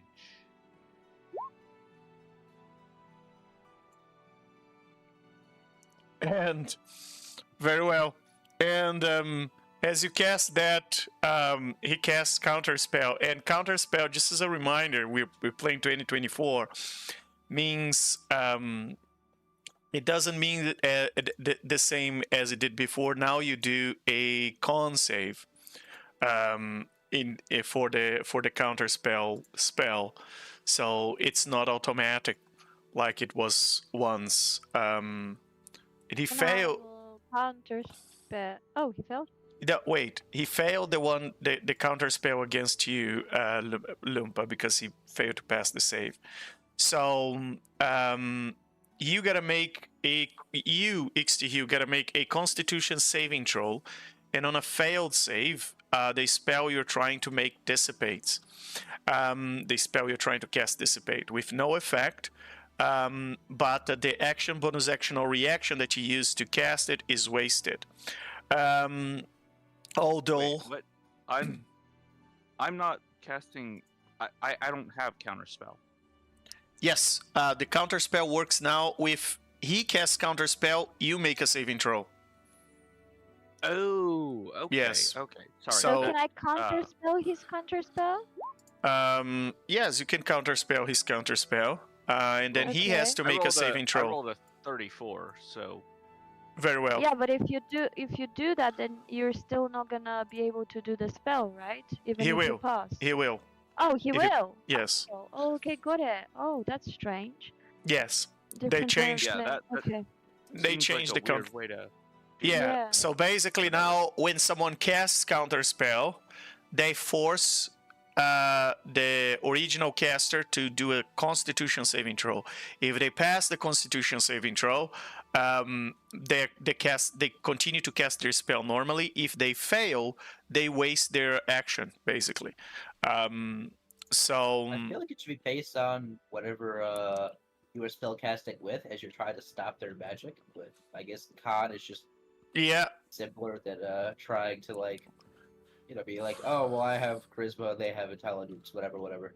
yeah, I mean, guess I'm I not- guess they went for I'm- con because it's related to shall we say the concentration check, but I think that's I'm not going to complain because I have a plus 18 to all my constitution rolls. So Well, yeah, Very well. It's more like for Works something out like great a for me. bard who's not like too con or it's just gonna suck. yeah. Very well. So with that, he he tries to counterspell your spell and he fails, and now he has to do a con save, which he failed, and he starts to become a tree again. Yeah, let's see how many freaking 9th level spell slots he's got left at this point, having already burned time stop. Very well. And wish. And wish. And Well, wish. wish came out of his ring. Oh, that's a ring. Okay. Yeah. He just had a wing. Oh, he can't use it again. You throw more charges on it, right? Because Yes. he Yes. failed. Yes. He failed. It would have really sucked if he didn't lose it, and it's just like, yeah, that thing's got 2 more wishes on it. And with that, well, the ring can have between 1 and 3 wishes. So and with that, Money Markle. XTU, is that the end of your turn, I assume? Yeah. I think I'm good there. Money Markle, you have no idea what's going on. But suddenly you see Arlet is weeping as he cries, as he's writing on a paper. And you can hear him just say, so true, as he's writing things, and you don't understand. And then you see Lumpa. She looks embarrassed. She looks like, and she can't stop staring at her toe while she's sipping tea. And then XTU gave the weirdest speech, and you never saw XTU share so much of him. A bit too much information there. Mini Markle, what would you like to do? I'm going to activate my wings, so I now fly. I'm going to flying tackle this man. I'm screaming, by the way, so there's a soliloquy coming. He's charging. He goes, "Grah!" Well, now it's a soliloquy because he talked. And he's going to say,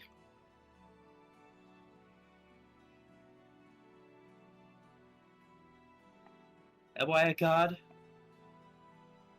It was not my choice. It was thrust upon me. Am I just a soldier? What's left of a soldier? The shell of a ghost of a man, crammed into a divine engine, fueled by nothing more than the burning embers of a once flaming wrath And he is going to attempt to strangle this man again. Very well. As his skin is turning to bark. Yes. Okay.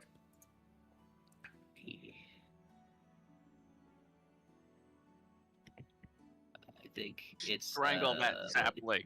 I believe in you. You can do it. 33. He's getting strangled. Yes, he is. Roll I'm damage. not sure how suffocating damage works, but It takes forever in D&D to suffocate something.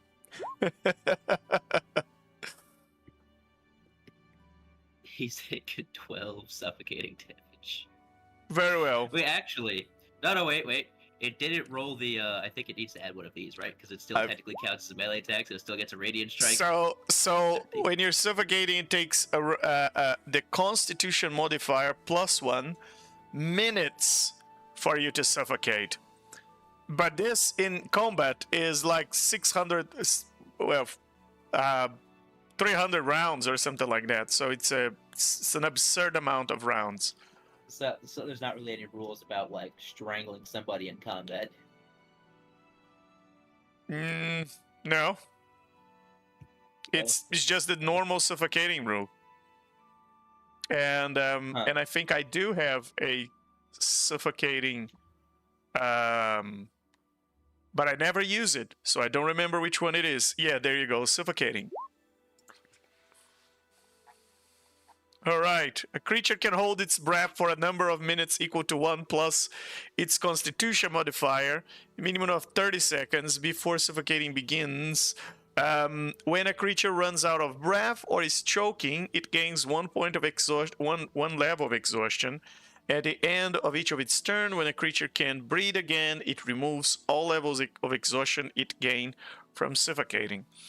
So. Oh, so he's getting levels of exhaustion after each round. No, only after the time is up. So first he has all that time, and then he starts to take exhaustion. So yeah, you're gonna stay there for a while, Money Marco. Well, but can you tell us, Money Marco, a little bit more about your deepest insecurities?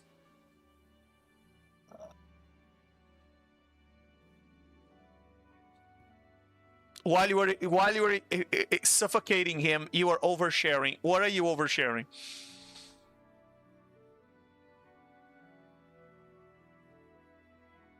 I'm not a god or a man.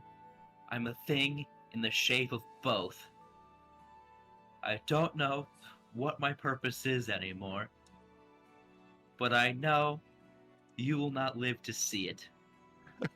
I hide all of this behind and underneath the depths of suffering and rage that I shall put upon everyone else.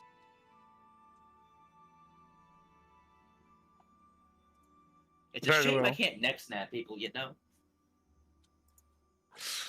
Yes, I indeed. just want to say that is just John Wick. That is an absolutely beautiful monologue to deliver while you are attempting to strangle someone to death. Brought tears to my eyes. Now I know why Arlips cry. Who knows? Yeah. Very well. You get inspiration, Money Marco. And Prophesied is going to cast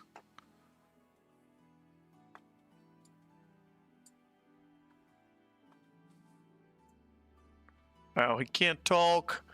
Yeah, he can't talk right now, so he's gonna have to settle spell again. And he's going to settle spell plane shift and get the hell out of here. Will that pull me with him if I'm holding him? That's a neat. I think you have to do a save. Let me pull the text of the spell here. With him. Do you want to go with him? He's not getting away. Can Mana Marco, like, can that save also allow Mana Marco to, like, hold him back? And No. prevent him from plane shifting? No, it's him and up to 8 willing creatures. So no, there's no save for this. Can I counterspell coming. that thing? He's subtle spelling, so you He's have subtle spelling, so you have no way to know. So with his subtle spelling, yeah, he takes just himself, and Manimarkle, he's gonna become a tree on the other side of this. Assuming well- he'll become a tree. I mean, I am technically willing to go with him, even if you know. Yes, So I it- might but be- I might be it caught does again in another specifically distance. says up to 8 willing creatures who link hands in a circle are transported to a different plane of existence. Well, my hands are certainly linked around yeah. his neck in a circle, that's for sure. Exactly what I was just gonna say. Like, yeah. Wait a second. But if they link hands, I must definitely, because they have to make the movement. I must definitely know. I should have time to react to everything that is happening. They don't Well, link any let's- hands. He just take himself out of there. He doesn't take anyone else with him. Oh, he didn't take anyone. He just took No, he himself. just took Oh. himself no. and saved his But ass. Metamarco's hands are linked in a circular manner around Yes, there's a very guys broad know. interpretation of the spell you're Oh. trying to do there. He's willing We're to trying go to with. broadly interpret. We're trying to broadly interpret it for the sake of entertainment value. Yes, it is a fair attempt, unfortunately. For Nope. unfortunately, nope, he managed to escape. Yeah. Shame. Yeah. Well, it with that, you So guys are shall we stay here for out 7 of days? initiative. So yes, Just I got 7 days of just hanging out in this nice little paradise, sharing our deepest, innermost thoughts and fears to each other. yes. That's exactly the gift he left you. with Oh, with all the other soldiers afraid to approach now, Manimarco, and they're hanging out on the castle up there. So 7 days, 7 days of oversharing. Can you give us a little sample, guys? Well, I'll just give an I just overview, did. since that would be way too much. Yeah, let's go around let's go around another round of oversharing as you come back to drink your tea. Lumpa, what would you be saying to your fellow to your fellow demigods? I think I want to change a little bit my spells so that I can put the simulacrum spell, because now I feel like I'm not enough and I want another me so that we can compensate for for our lack deep down. So yeah. What can I say? Fun times. Yeah, I think that's enough for me. And when you cast simulacrum, it takes about 12 I hours to think cast with 12 simulacrum. hours, yeah. That is 12 Yeah. hours of oversharing. So I think we're gonna need a little bit more oversharing. Okay. It might be easier if you just do an overview of the things you shared instead of like trying to soliloquize What are- 8 hours worth of content. What are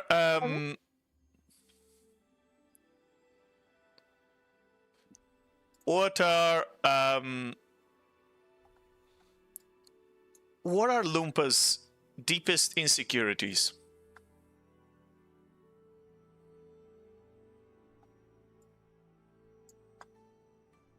Lumpa? Yeah, I was thinking. Um.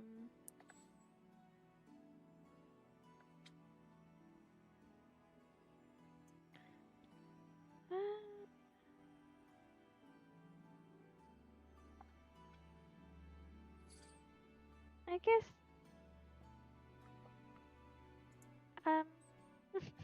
You guess? I mean, I guess it would be, I don't know. It's something that I found out recently. One would be the rodents thing. Mm. Um, So gives you're me afraid Ixtihu is headache. going to continue eating? Yeah. But that is a fear. What about an insecurity? Something you feel bad about yourself? I guess I the think it bit would be. would. Sorry. I was gonna say it would be a bit of what you were talking about earlier with like the mirror looking back at you and it Yeah. waving back. That and uh, I guess what I said earlier as well, that Mm.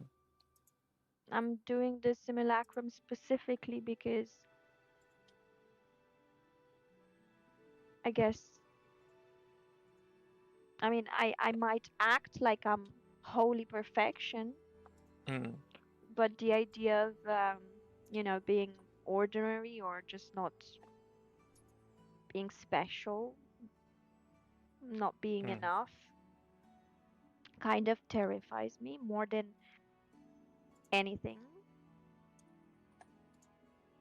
So yeah, that those would be the two, well, three, including the rodents. Mm. Very well. Very well. And I mean, I'm not gonna stop eating. Like, come on. Let's be reasonable here. yes. I think she's afraid of live rodents. Like she's squeamish like a normal person. I think is what she was trying to say. Oh well, that's totally cool. I mean, they won't be live for very long. I mean, I eat them whole. Yeah, but what if one just gets away? What am I gonna do? I'll catch them. I'm very fast. I mean, I've you fought got Vecna, but real good mice reflex. really scare you. Yeah. They don't escape. I don't think an owl god is one you have to worry about losing prey. Mm. Yeah, exactly. And Ixtihiel, or are you oversharing while you are eating these mice? Because if I understood correctly, you guys staying here for a week. Yeah, we have to. Yeah, can't Wow. be sharing deep dark secrets with the whole world. Talk about That would be problematic to your followers. well, you are sharing with an audience for sure. There's a bunch of goblins here that could put I mean, can't Lupa just kick him out? This is Uh, her like no. paradise, or whatever. Once- Just like once- send it back. no. Once one comes out, everybody comes out. So what about the mage? Because that's something that I actually thought about.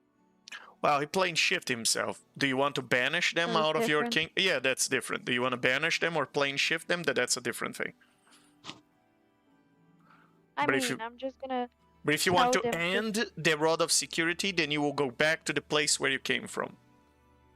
Mm, And then we'll just be spilling our deepest, darkest secrets into the like. everyone's Yeah, Yeah. everyone in the battlefield. yeah. Well, plane That shifting would the be back funny. should be easy enough. We have a week that you have basically unlimited spell slots to do it, so sending ball back shouldn't be a problem. All right. So, I'm gonna first of all take a moment and weigh the pros and cons of just slitting the throats of everybody up on that ridge. I think I'm. Can I tell them to hide behind and not listen to any of our conversations? Yeah, absolutely. No, They're because so you'd be scared. soliloquizing to them. Yeah, that would that is require true. another whole soliloquy. That To is go true. on the- You I would- tell them to go on you- the other side of the island. You can try, but again, give us an example of how you're doing that while sharing with them all your deepest secrets and insecurities, and the reasons why you think you are just a demigod just to overcompensate for your flaws. Mm.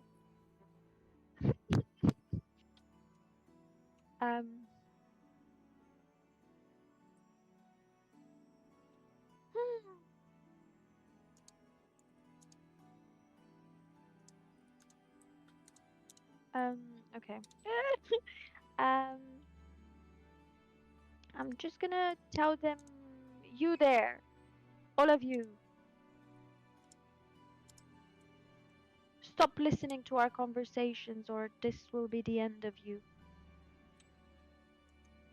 And You gotta spill deep dark secret while you're doing it, though. I'm That's the going difficulty to of this. share with you at the same time that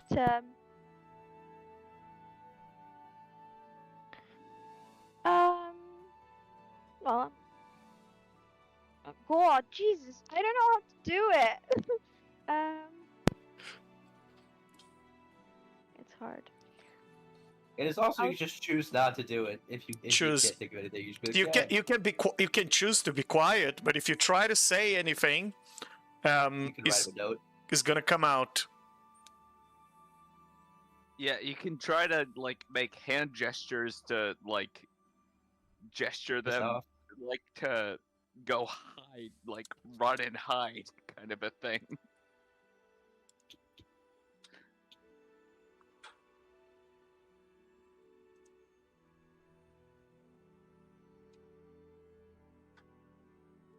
Yeah, that's actually a good idea.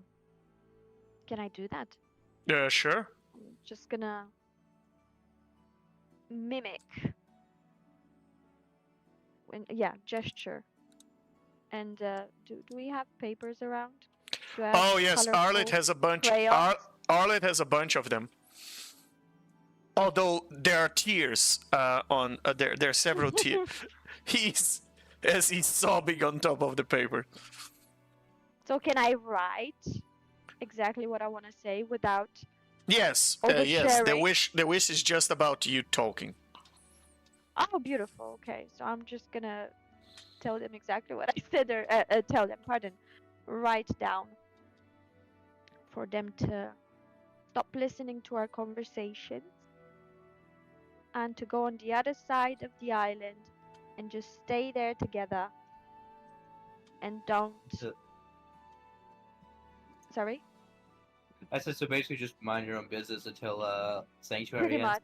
Enjoy paradise. Mind your business. Go to the back. Enjoy.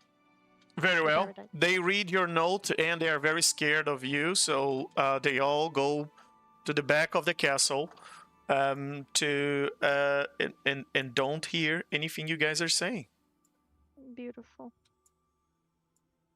Let's put them there on the other side. Happily avoiding your presence. Happily. Yes.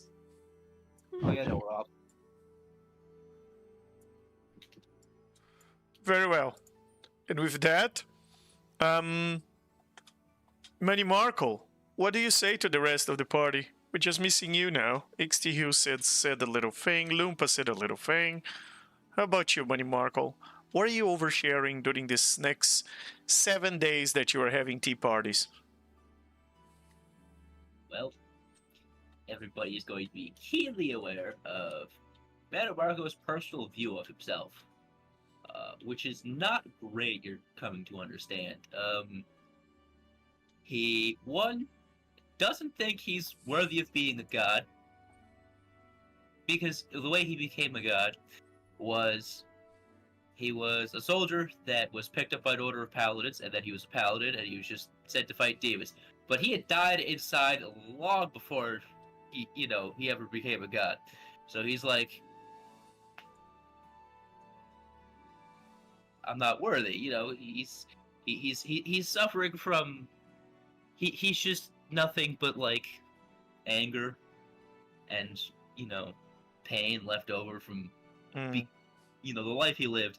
And then at the end of it all, when he should have been given rest, the gods said, well, you did such a great job fighting the enemies of the divine that we're going to make you divine so you can keep fighting the enemies of the divine.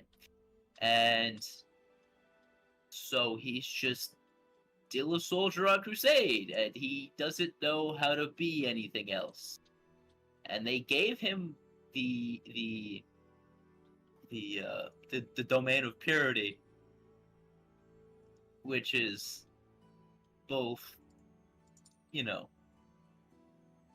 it fits, but it's not quite. It's not a proper fit, right?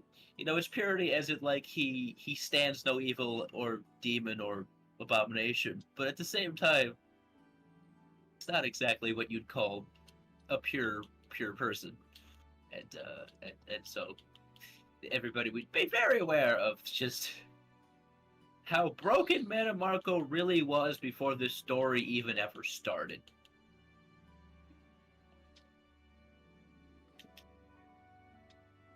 And while all of you are having this very awkward tea party, Arlet also overshares with you, as you can see his hands still trembles from taking the notes that he was taking, and he's wiping his tears, and he looks at all of you and he says, "They all look at me as if I know, as if the weight of wisdom has just welded itself to my soul, and I carried it with grace. But the truth is that every page I read, every secret I uncover, is just a veil, not a revelation. I'm just swimming through the seas of knowledge, not because I'm a god, but because I'm afraid. Afraid that if I stop searching, if I stop learning, there will be nothing underneath, just a frightened soul clawing at riddles to distract from the emptiness within. They call me a god, but I wonder, often and in secret, if all this divinity is just merely compensating for a life spent pretending to be the cleverest one in the room. If they ever saw what I see when I close my eyes, would they still follow me?" And he's... you went there to give him a hug. Yeah. As his speech concludes, I float, or I fly over to him silently, and wrap my wings around him in a very, like, just friendly hug. But I say absolutely nothing. I make no sounds, so as not to incur another speech. And Yeah. And he says, "What if they realize that Arleth, the god of holistic knowledge, is just a frightened schooler trying to read his way out of being wrong? What if they realize?" And you can see him sobbing, and he shakes you, as he's sobbing, and he's waiting for you to answer that question.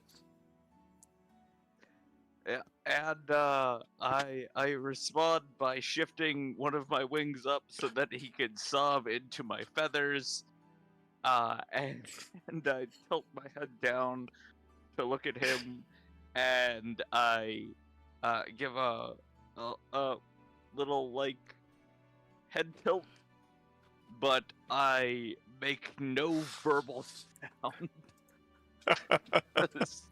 Yeah, I ain't fallen for that trap twice.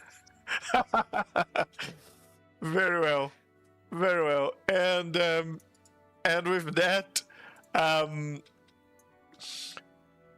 it is a very awkward week that you guys spent in this place.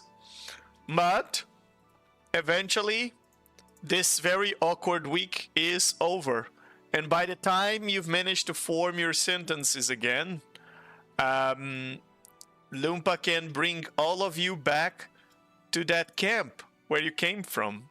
And it is particularly awkward as all the soldiers just spent a week afraid of you. They're all on the other side. We could have sent them back, right? We had plenty of time and spell power to do it. Oh yes, but you didn't want to overshare with them by casting your spells. So yeah, that makes sense. and therefore, let me bring you back after a week to the camp where you came from. As you come out in the camp, there are no signs of your doppelgangers or evil twins, or however you want to call them, around. The soldiers are all standing on the other side. The four of you finally can speak again, and I have to say, it was an awkward week, but all of you feel closer to each other, more than ever now.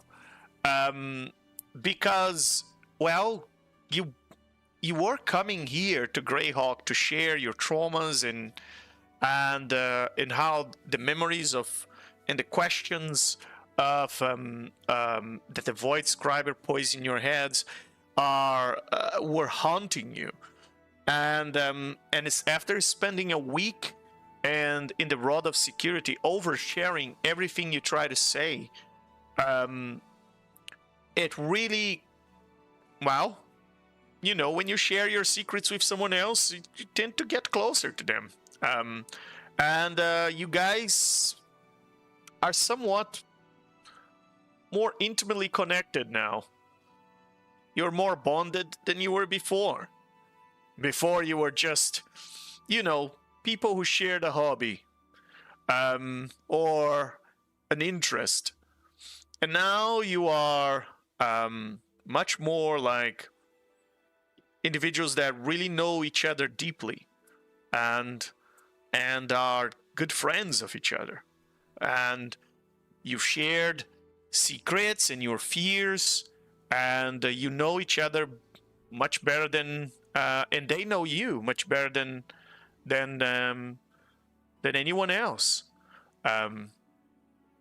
Maybe it was a curse, maybe it was a gift what that wizard left you, because in a way you never felt so connected to each other as now. As you look around, there's no sign of Zane, and again, for a week you haven't even mentioned his name. Great, guys, I gotta say. You have all the time you were there, no one ever wondered, like, is Zane still alive? Did Zane win his combat? Did our other doppelgangers kill him? What happened to Zane? Never even crossed your mind. As you come out on the other side, you like Zane who? Really more of a Zane problem. Oh, boy. You know. Yeah. Well, he's the one who ran off and said, "Follow me." And well, the bad news is that your flying chariot is nowhere to be seen. There's no signs of anyone else. I still have it. I was in it when we were pulled into the sanctuary. Oh, were you? Yeah, Zane didn't take it with him. Yeah, Zane ran You off. were and then you were tied I to started pulling it. were tied to it when you went. Okay, I'll give you that one. All right, let me put it back there. You were tied to it when you went inside, so very well. I'll consider it was equipped. All right. So if that, you get your fancy flying chariot there back. Oh boy, that's a fancy flying chariot. And My lovely flying cart. yes. And well, all four of you can now return. You don't hear the sounds of war anymore. As you emerge, war what once was a sky that was covered in mist. It's now a sky sunlit, and it seems a very peaceful day. Something, however, feels off. Not wrong, just off. There's no smoke in the horizon. You don't hear the booms of arcane blasts, or no screaming, no sounds of war in the distance. And well, I assume, what do you guys want to do here? Are you heading deeper into the mist marches, or are you heading back to Greyhawk? By the way, I need my simulacrum. You need your simulacrum. Yes, you do. Let me get your simulacrum. What is the name of your simulacrum, Lumpa?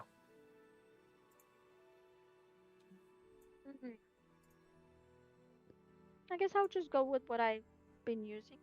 Which is? Simulumpa. Simulumpa. Very well.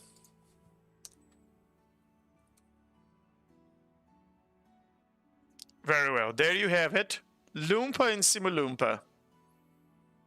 And it's now the time to return to where you came from. Or going deeper into the mist march. Up to you guys. Let me bring you back there.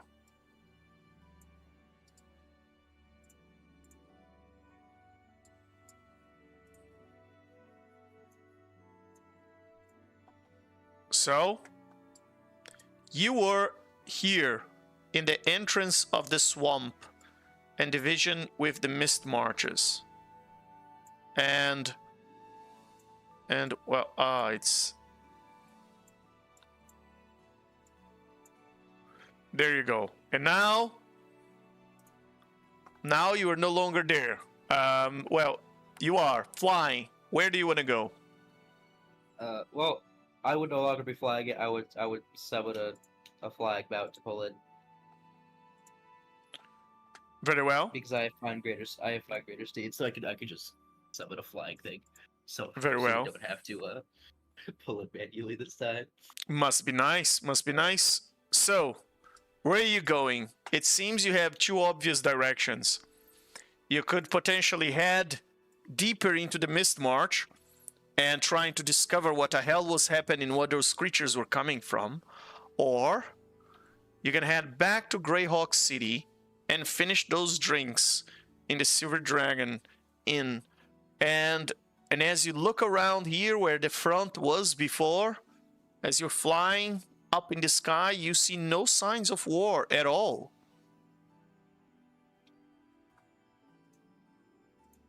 All right. Well, Ixiel is going to definitively decide to move forward into the Mist March, and yeah, if the rest of the party does not agree with that, then that's cool. But he'll just fly off on his own. So, you know. So you're heading towards the Mist March? Deeper? Yeah. Ixiel is definitely heading into the Mist Marsh. But he's gonna wait a moment to see if the party is gonna join him before he just like flies off. I mean, that's what we were doing before we got interrupted, right? Well, you were coming here. Where all the monsters coming from? You were coming here to fight on the front of the war and then potentially discover where they came from. However, you have no idea where Zane is, but you don't really remember him properly, and you have no idea what happened to the war. So, those answers are in Greyhawk. So, where do you want to go? You want to first discover what happened about the war, or are you just ignoring the fact that the war is over and heading straight deeper into Mistmart to try and find whatever happened there. Sounds an awful lot like human problems. Let's go deal with the divine problems of, you know, Yeah, Ixty outer monsters does being not around. care at all about the concerns of Greyhawk. Very well. It's like we came here for a purpose, and that was to destroy the abominations. Well, abominations are that away. Let's go find them.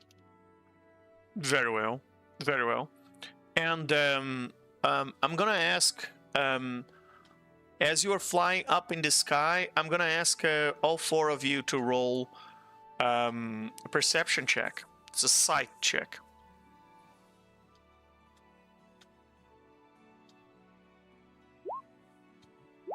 That's not great. Ixtihue, 26. you're flying behind a cart, and you're looking down, and you see this grass, this just grass patch full of different colorful things. You don't know what it is, but looks like, are those jewels? Gems? Candies? As you can fly down and check. So what you're telling me is that they look like You just precious see stones? yeah, like gems different and colors jewels of and whatnot? yeah, different colors of stones. Maybe you're very far away, so you can't really tell for sure. Yeah, that's the. I don't think that's gonna really. I don't think that's really gonna interest Dixie. He does not care about riches or you know, the shiny rocks. Well, they were not there when you came here. Do you share that with anyone else? Why would I? I mean, again, it's just, oh, hey, there's some shiny rocks down there. All right, keep flying in the direction of the thing that we're actually doing. All right. Okay. Yeah, I think he just like he recognizes it. He sees it with his superior vision, but yeah, just Ixtahue out here refusing to be encounter-baited.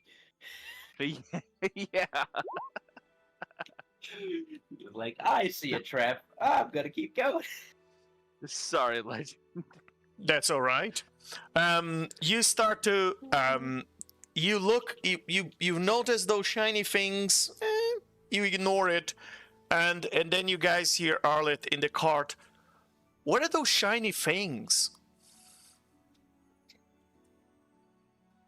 Like, what shiny things? And Metabark will look over And- the edge.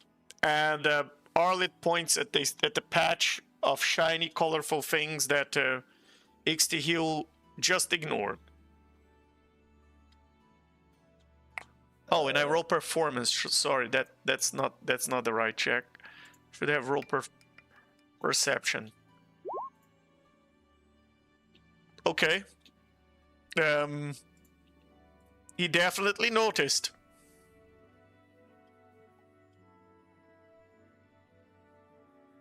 And he's like, "Oh, look at those shiny things! Where's the colorful patch of grass? What is that?" what So is we got mage hand or something. It's into the distance.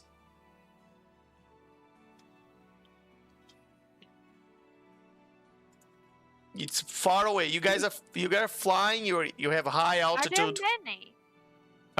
Yeah, it seems like a pretty decent patch of grass full of colorful things. You want to get down there to check it out? Wait, so there's no more were around us? No. Oh. Nope, bugs are gone. All that's left are shiny things that are definitely not eggs or parasites or something. Anyways, base. So, Loompa? I will have my griffin as, I think it's a griffin or a hippogriff or Pegasus. I don't know. It's one of the flying things. I haven't decided which one Metamarco likes yet. One of those will pull us down. We're not going to land. We're just going to like swoop low so we can get a better look. Very well. As you arrive, as you're approaching down, Ixtihu is still flying up, as he's just looking as you guys are flying. You just see on the grass. Those are not stones. Those are. Is that candy? Yes, there is candy. Lots and lots of candy, spreading. Oh my god! Of different colors, spreading all over the grass. And there's so much. And now that you're approaching, you just see a trail of them, and they just keep going. They are everywhere. All sorts of different colors and shapes, and all very colorful and shiny and glowing under the sunlight. Well, Lupin, it seems you got your wish. It seems all of the bugs have turned into candy. It looks like you won the war. He's gonna pat her on the back. He's like, you won the war. Yeah, it looks like, doesn't it?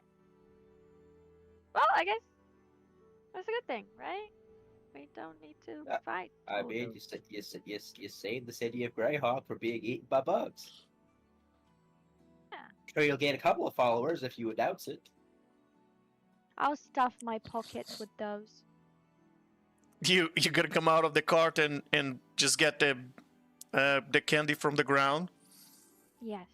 Very well. How much candy do you get? Oh, stuff my pockets with Roll a D100. it. Ooh, yes, please. D100. D100. Wait, I don't Are these have things it. like Oh, I basically do. good berries? Just Yes, basically right. they're. endless, Yes, endless swarm of good berry. yes, exactly it. If I remember correctly, yeah, they just grant healing. Yes. That's awesome. You know, you So congratulations, you just- you invented a new spell. Good candy. Or turn them to candy. Good You're candy. now Majin Buu. Turn them to candy. And just like that, you get 67 pieces of good candy, and you can put it in your inventory. 67 pieces of good candy, Loompa. They work Yeah. like good berries.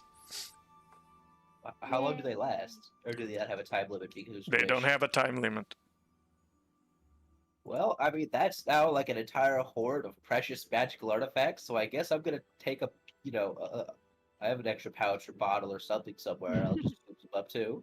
That's like rather powerful magic going on right there. Very well. So roll a D100. See how many good candies you get.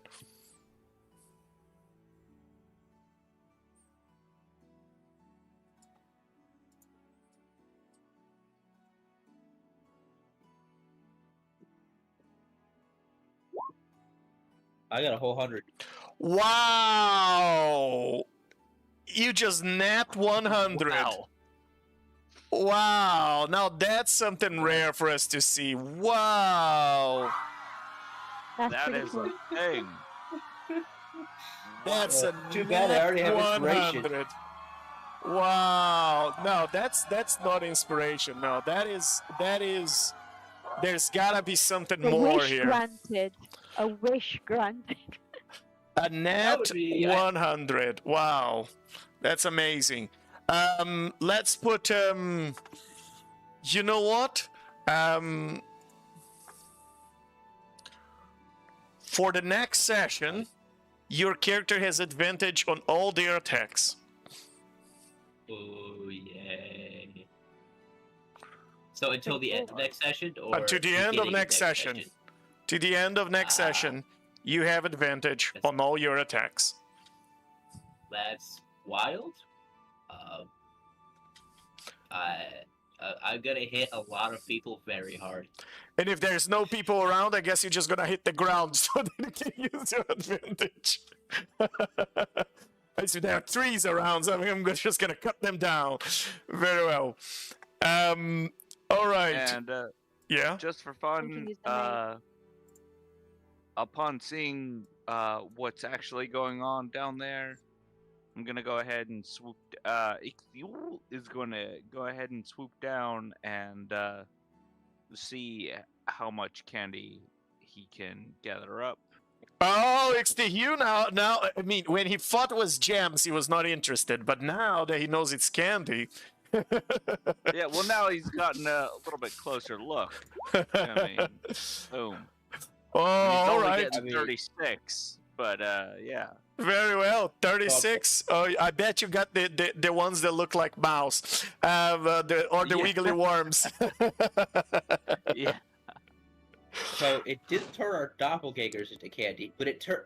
But I assume there must have been a hive mind or something, as they were all connected. It turned everything else into candy, and they just I don't know. Well, the used wish their was minions to that take spell. those creatures would become piñatas, basically. So the next hit they get, they explode into a rain of healing candy.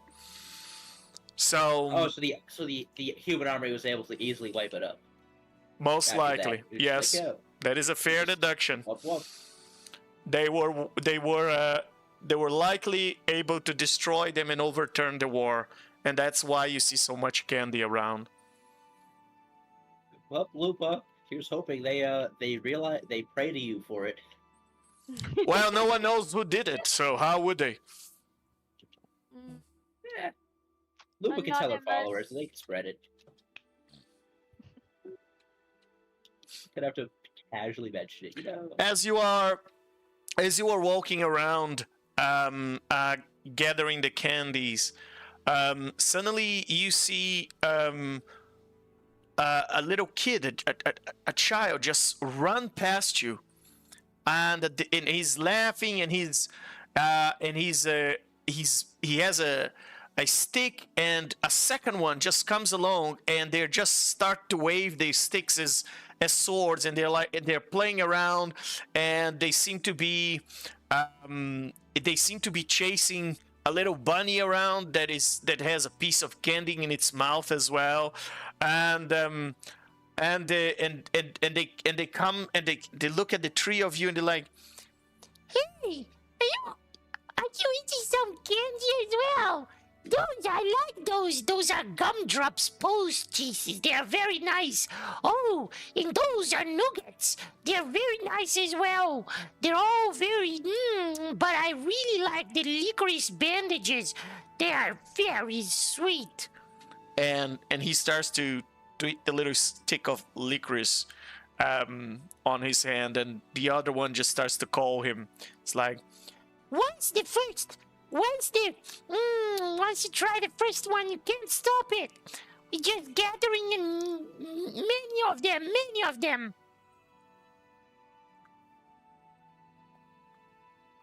We just find Hansel and Gretel. What? Get eaten. and yes, it seems that indeed those kids are having fun, and they start to run back to the woods where they came. Apparently, they came here to collect more candy. And With the amount of healing candy that's been dropped, has everybody in this entire city just been like cured of all of their problems? I don't Suddenly know. everybody is super healthy. I don't know. There's only one way to know. It's that if you go there and check. Oh, I see what you're doing. There's There something must going have on been- in the city. There must have been quite a lot if after more than 7 days. Like what, 8 days? Because we had a long rest before as well, 8, 9 days. candies are still here. There must have been a lot of them. Well, it was hordes of insects, and they all explode like pinatas. So there's like Yeah, millions, if not billions, of pieces of candy on the floor. yeah. And you guys gather some of Lumpa's good candies. And XTHU, you can add 36 there to your inventory, and I assume you're heading into the swamp. Yep, already done. And yeah, once that whole episode with the mystery children is done, I just gonna fly straight on into the deeper into the mist marsh. Very well. Because I guess I'm following, even though I'm not curious to know what's care. going on now. Yeah, XTHU is just absolutely does not care what's going on in this city. Very well. And well, you guys head into the mist marches, and once you enter, you don't go this far, XTU.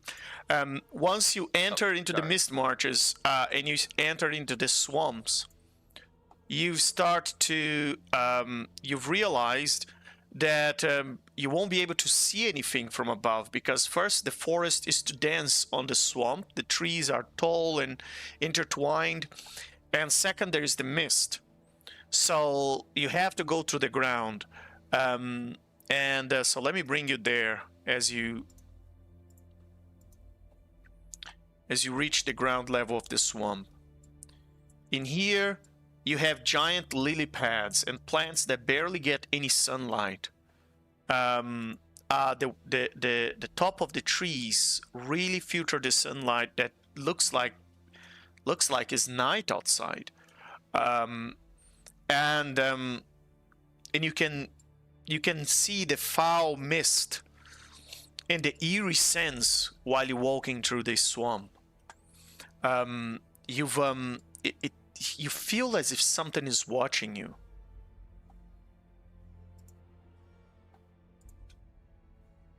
So, what would you guys like to do here? Where are you going? Where are you heading? What are you looking for?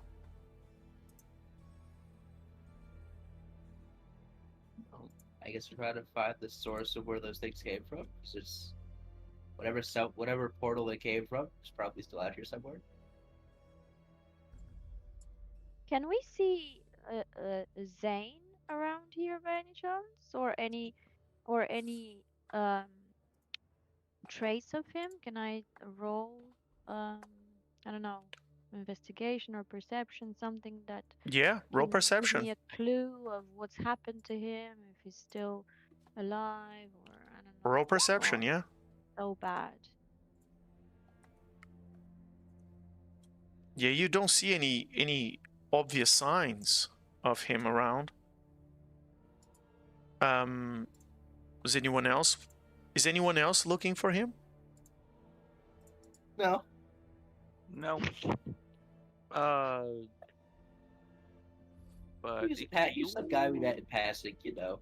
He's a nice guy, but we just met the guy, and you know, he went off and battled. We went off and battled. You know, these things happen. I know, but it's still curious to know if he survived that. No? If he did, he did. We'll see him again. XTHU is gonna move forward onto this next giant lily pad thing. As Very well. he continues to look for what he's looking for. What are you looking for, XTU?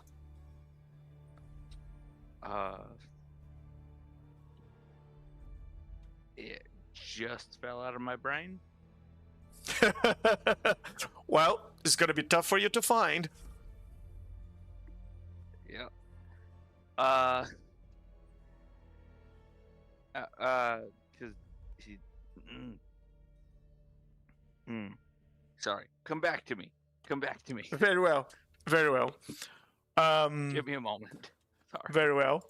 Arlith is still very focused on himself. He's still very introspective, but he's pretending to be looking around with 20% of his attention. Money Markle, what would you like to do here? Marco. So I don't know if my out of combat macro is working yet. That is the first question. The Inquisition, not yet. Inquisitive? Yeah, not yet? Okay. Well, this would be a great time for it, as I am now going to attempt to search around for anything related to, was there a cult that summoned these things here? Was there a rift or some portal that summoned them here? Are there traces of sacrifices, of, That's just circles? That's just a perception artifacts? check. That's just a perception. Just perceptions? Yeah. Would it be perception or investigation? Perception. Investigation is to deduce something, but first you need to find something before you can deduce. 21. Very well. There are signs of fight carved through that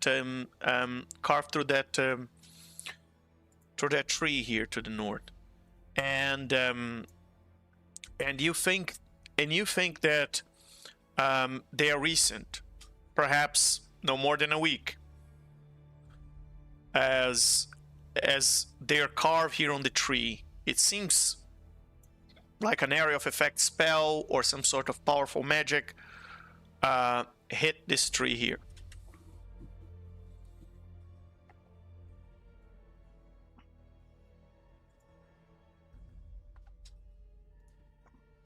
All right, I'm going to, I guess, follow the trail, see where it goes. Very well. There's no trail. There's just a mark. Roll investigation, see if you can deduce where was the fight going, if it was going somewhere. Hooray! My expertise in investigation comes in handy. I'm gonna use my thing to reroll that. Very well. Oh, that's 20. That's Very really well.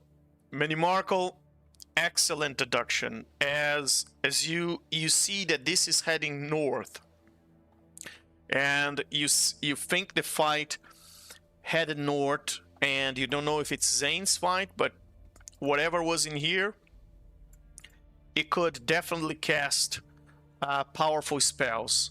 So, and this was perhaps a week ago or so. So about the time you would expect Zane was fighting in this place. So, Minimarkle, you want to head north? Are you telling the others? Yep, I'm gonna tell them that I have found the trail and to follow me. Excellent. And Ixty Hill, did you remember what you were looking for?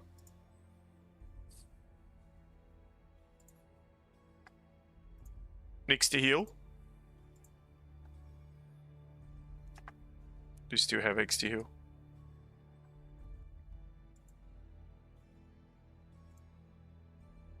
Ixty Hill?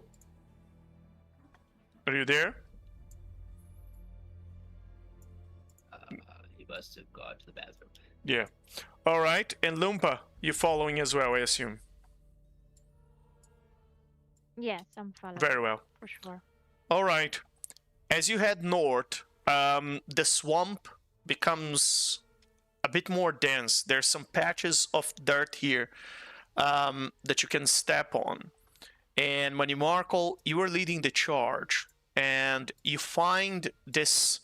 You find that the signs of the battle lead you to this place, where you see this giant skull. Now, whatever this creature was, Minimarkle, this is probably one of the biggest skulls you have ever seen.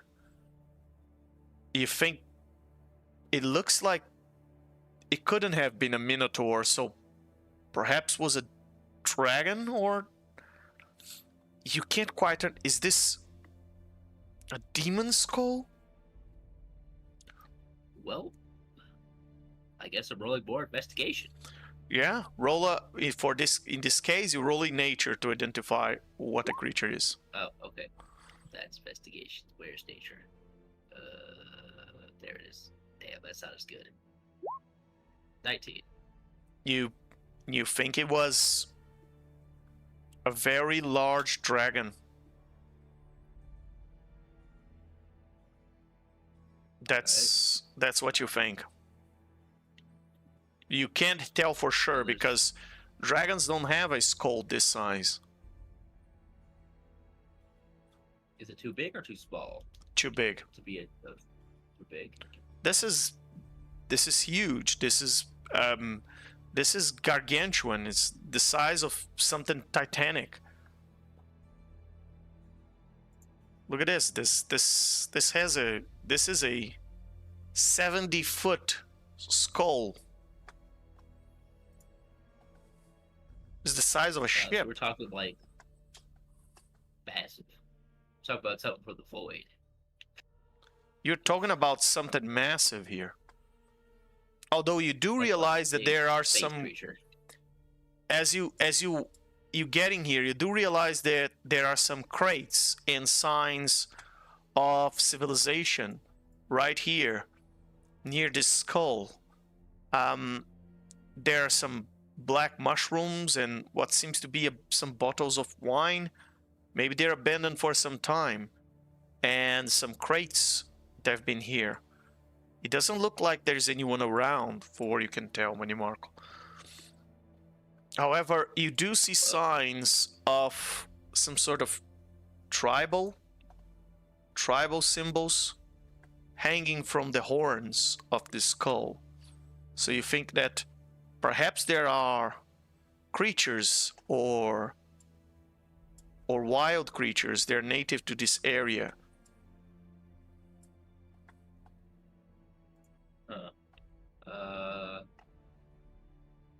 That case, I'm going to. I'll inspect the symbols and mushrooms and whatnot, and attempt to find if there was some sort of like, if this is where the creatures came from, or if they came from somewhere deeper in. Roll a perception.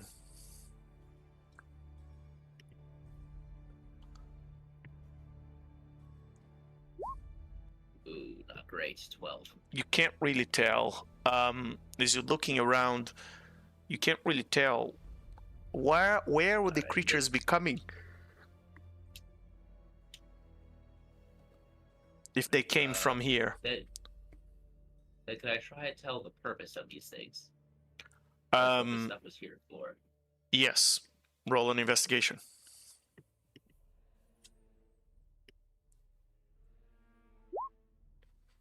14. Very well. My luck Marco. has gone down. Very well. Marco, you think that these things are here because there's some sort of ritual that is performed in this place. You've noticed some of the plants on the top of the skull have been removed, and as you look at those horns on top of the skull, they seem so well rounded, almost like a frame.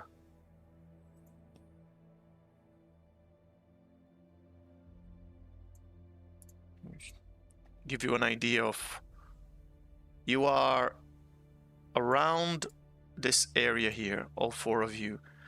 Ixtihue, are you back? I am indeed. All Sorry right. that I couldn't answer earlier. Very well, very well. Okay. So, Ixtihue, do you remember what you were looking for? I did, and then I don't again. You did then, and you forgot again? I think I'm just generally looking for like whatever's going on in this area. Very well. Kinda just generally looking for the like. Roll a perception. aberrations. Roll a perception for us, and Lumpa as well. Since Money Marco is leading, the both of you can roll perception.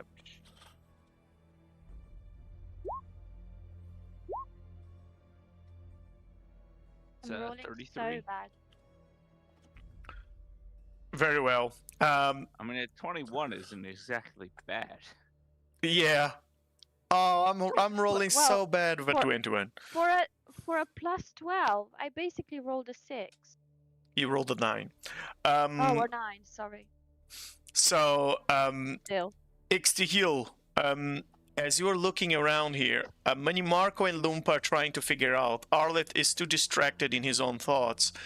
But Ixtihil, you look around this place and you sense that eerie presence you've sensed in your own forests before. As you look at this skull, something tells you that this is more than just the graveyard of a dead creature covered in tribal symbols. No, this looks like a place of ritual.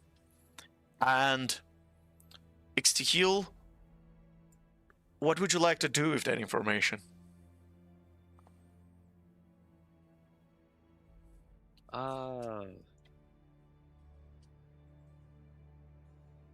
I'll be I right think I'm back. going to- I'm gonna drink some water and clear my throat. Okay. Let me check distance here. Okay, so that's.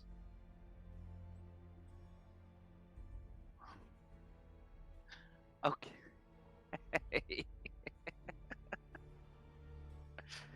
All right. Yeah, so let me once again be the one to instigate the just ridiculous nonsense, Very well. as I'm going to just fly straight forward Very well. and start hacking away at this giant skull with my glaive.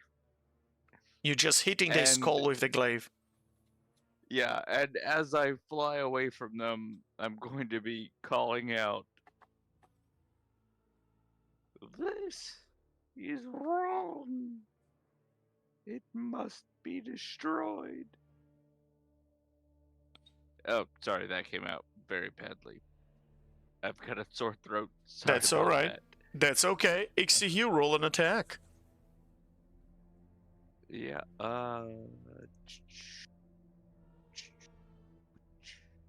there we go. Very well. That definitely hits. It's an object, so you can roll with advantage. All right, let's do that. See if we can get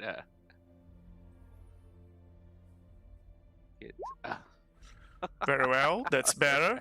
Roll damage. Oh yikes! Okay, so this is gonna be all kinds of stupid, and now I gotta go into this thing and do the. Hey, I'm back. What did I miss? Sorry. Ixtihil decided to attack the dead skull. And now he's whacking So at it. That's yeah. So that's 7 slashing damage, 9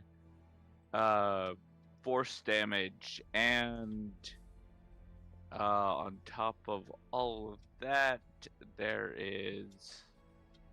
Let me clear this stuff out the way so I can actually get to the things that I can see. There is 11 acid damage Excellent. being dealt to the Ixtihil, skull. As you give the acid damage on top of that chip, this suddenly the four of you realize you have that sensation of yawning again, as if time had stopped. The dragonflies that are flying on that little stream of the swamp nearby, suddenly you realize that their wings is flying in slow motion. You can see the flapping of their wings. You look around at the top of the trees and you see the leaves moving very slowly. Time once more seems to have stopped. Ixtihil, as you take a chip out of that skull and you look forward, suddenly the colors all around you become red. The world becomes red. Suddenly, in front of you, this massive red portal is open in between the horns of this skull. You realize that on the forehead of the skull, hidden, the cracks of the skull form some sort of conjuration circle.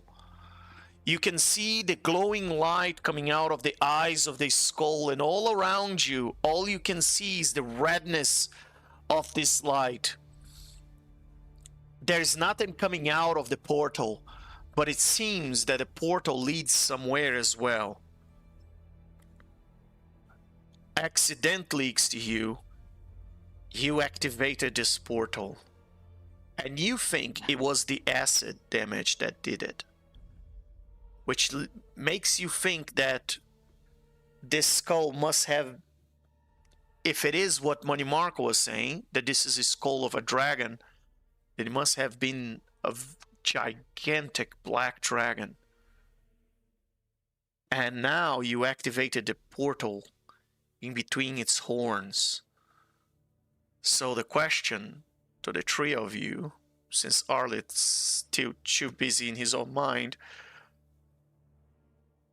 what would you like to do? It seems you discovered a portal. Destroy it? Aggressively?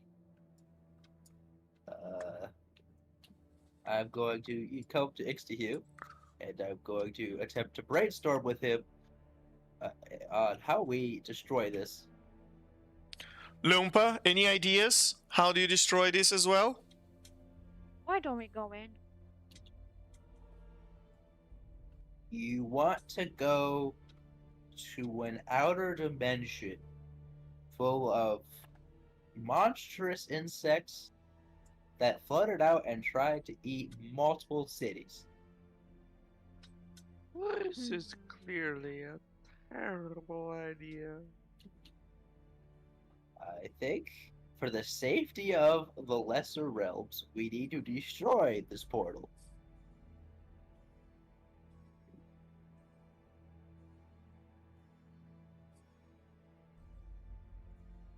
Arlet, let me see what Arlet says. Arlet sides with Lumpa. He wants to go in. He thinks it's more important to understand what is sending these creatures here and to get to learn about the place where they're coming from than destroying the opportunity of learning about it. Yeah, of course that's what Arleth wants. Of course it is. And Yeah. Ixtihil? Haven't we taken enough text away from him?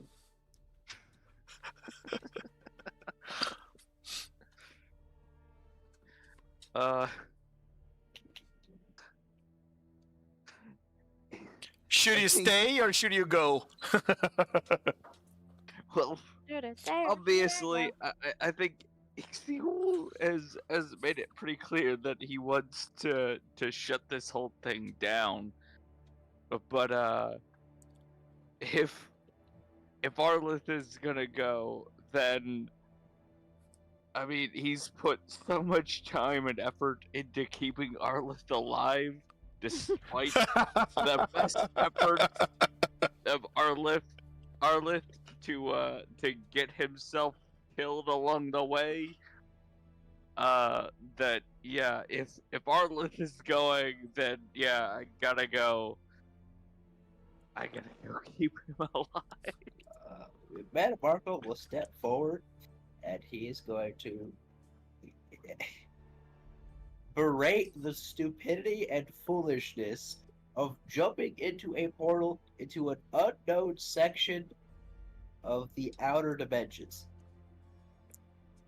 Says the Because guy that who was- did this just a no. few months ago and went into a brainy maze with everybody. Yes, and he's saying this because of that. He's like, because it went so well the last time we jumped into a portal with zero preparation. Do you have an army with you? No. Do you have some way to guarantee we can come back? No. Are you sure we're not going to just step out into instant death? No. Should we go find... If you want to go through the portal, why don't we go get some specialists? I'm sure there are plenty of other deities we could bring to come deal with this with us, and not jump into it alone as demigods again, because that went so well last time with us almost dying repeatedly. You will be with me, and I amidst you, and I will protect you. Protect me. Can't even guarantee you can protect yourself in there. Those are kind of abominations are on the other side of that portal. Who says if we go in there, as soon as we start doing whatever it is we decide to do on the other side of that portal, all of those monsters we just pushed back come climbing right back out to kill everybody we just saved. Or, well, Lupa just saved by turning them all into candy, but same difference. Good job on that, by the way. It was hilarious. But I am amidst you, and I will guarantee your safety, so long as it is necessary.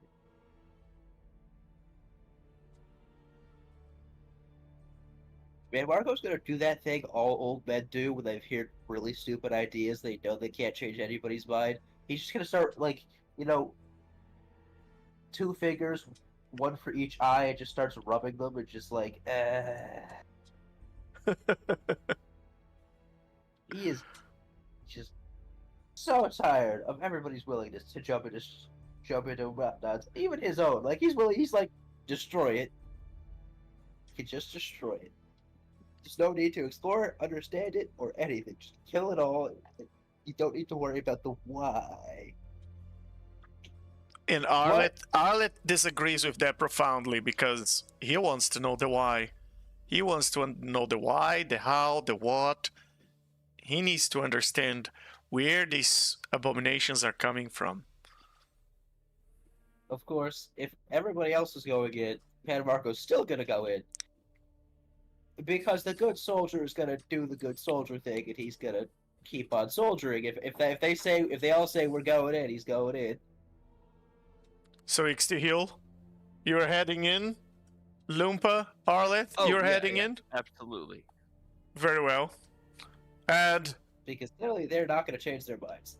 contrary to his own will, Marco thinks this is a terrible idea, and I guess as you all head into the portal, you discover who is right, if it's Marco and Lumpa, but you discover that in the next session when I tell you what you find in the other side of the portal.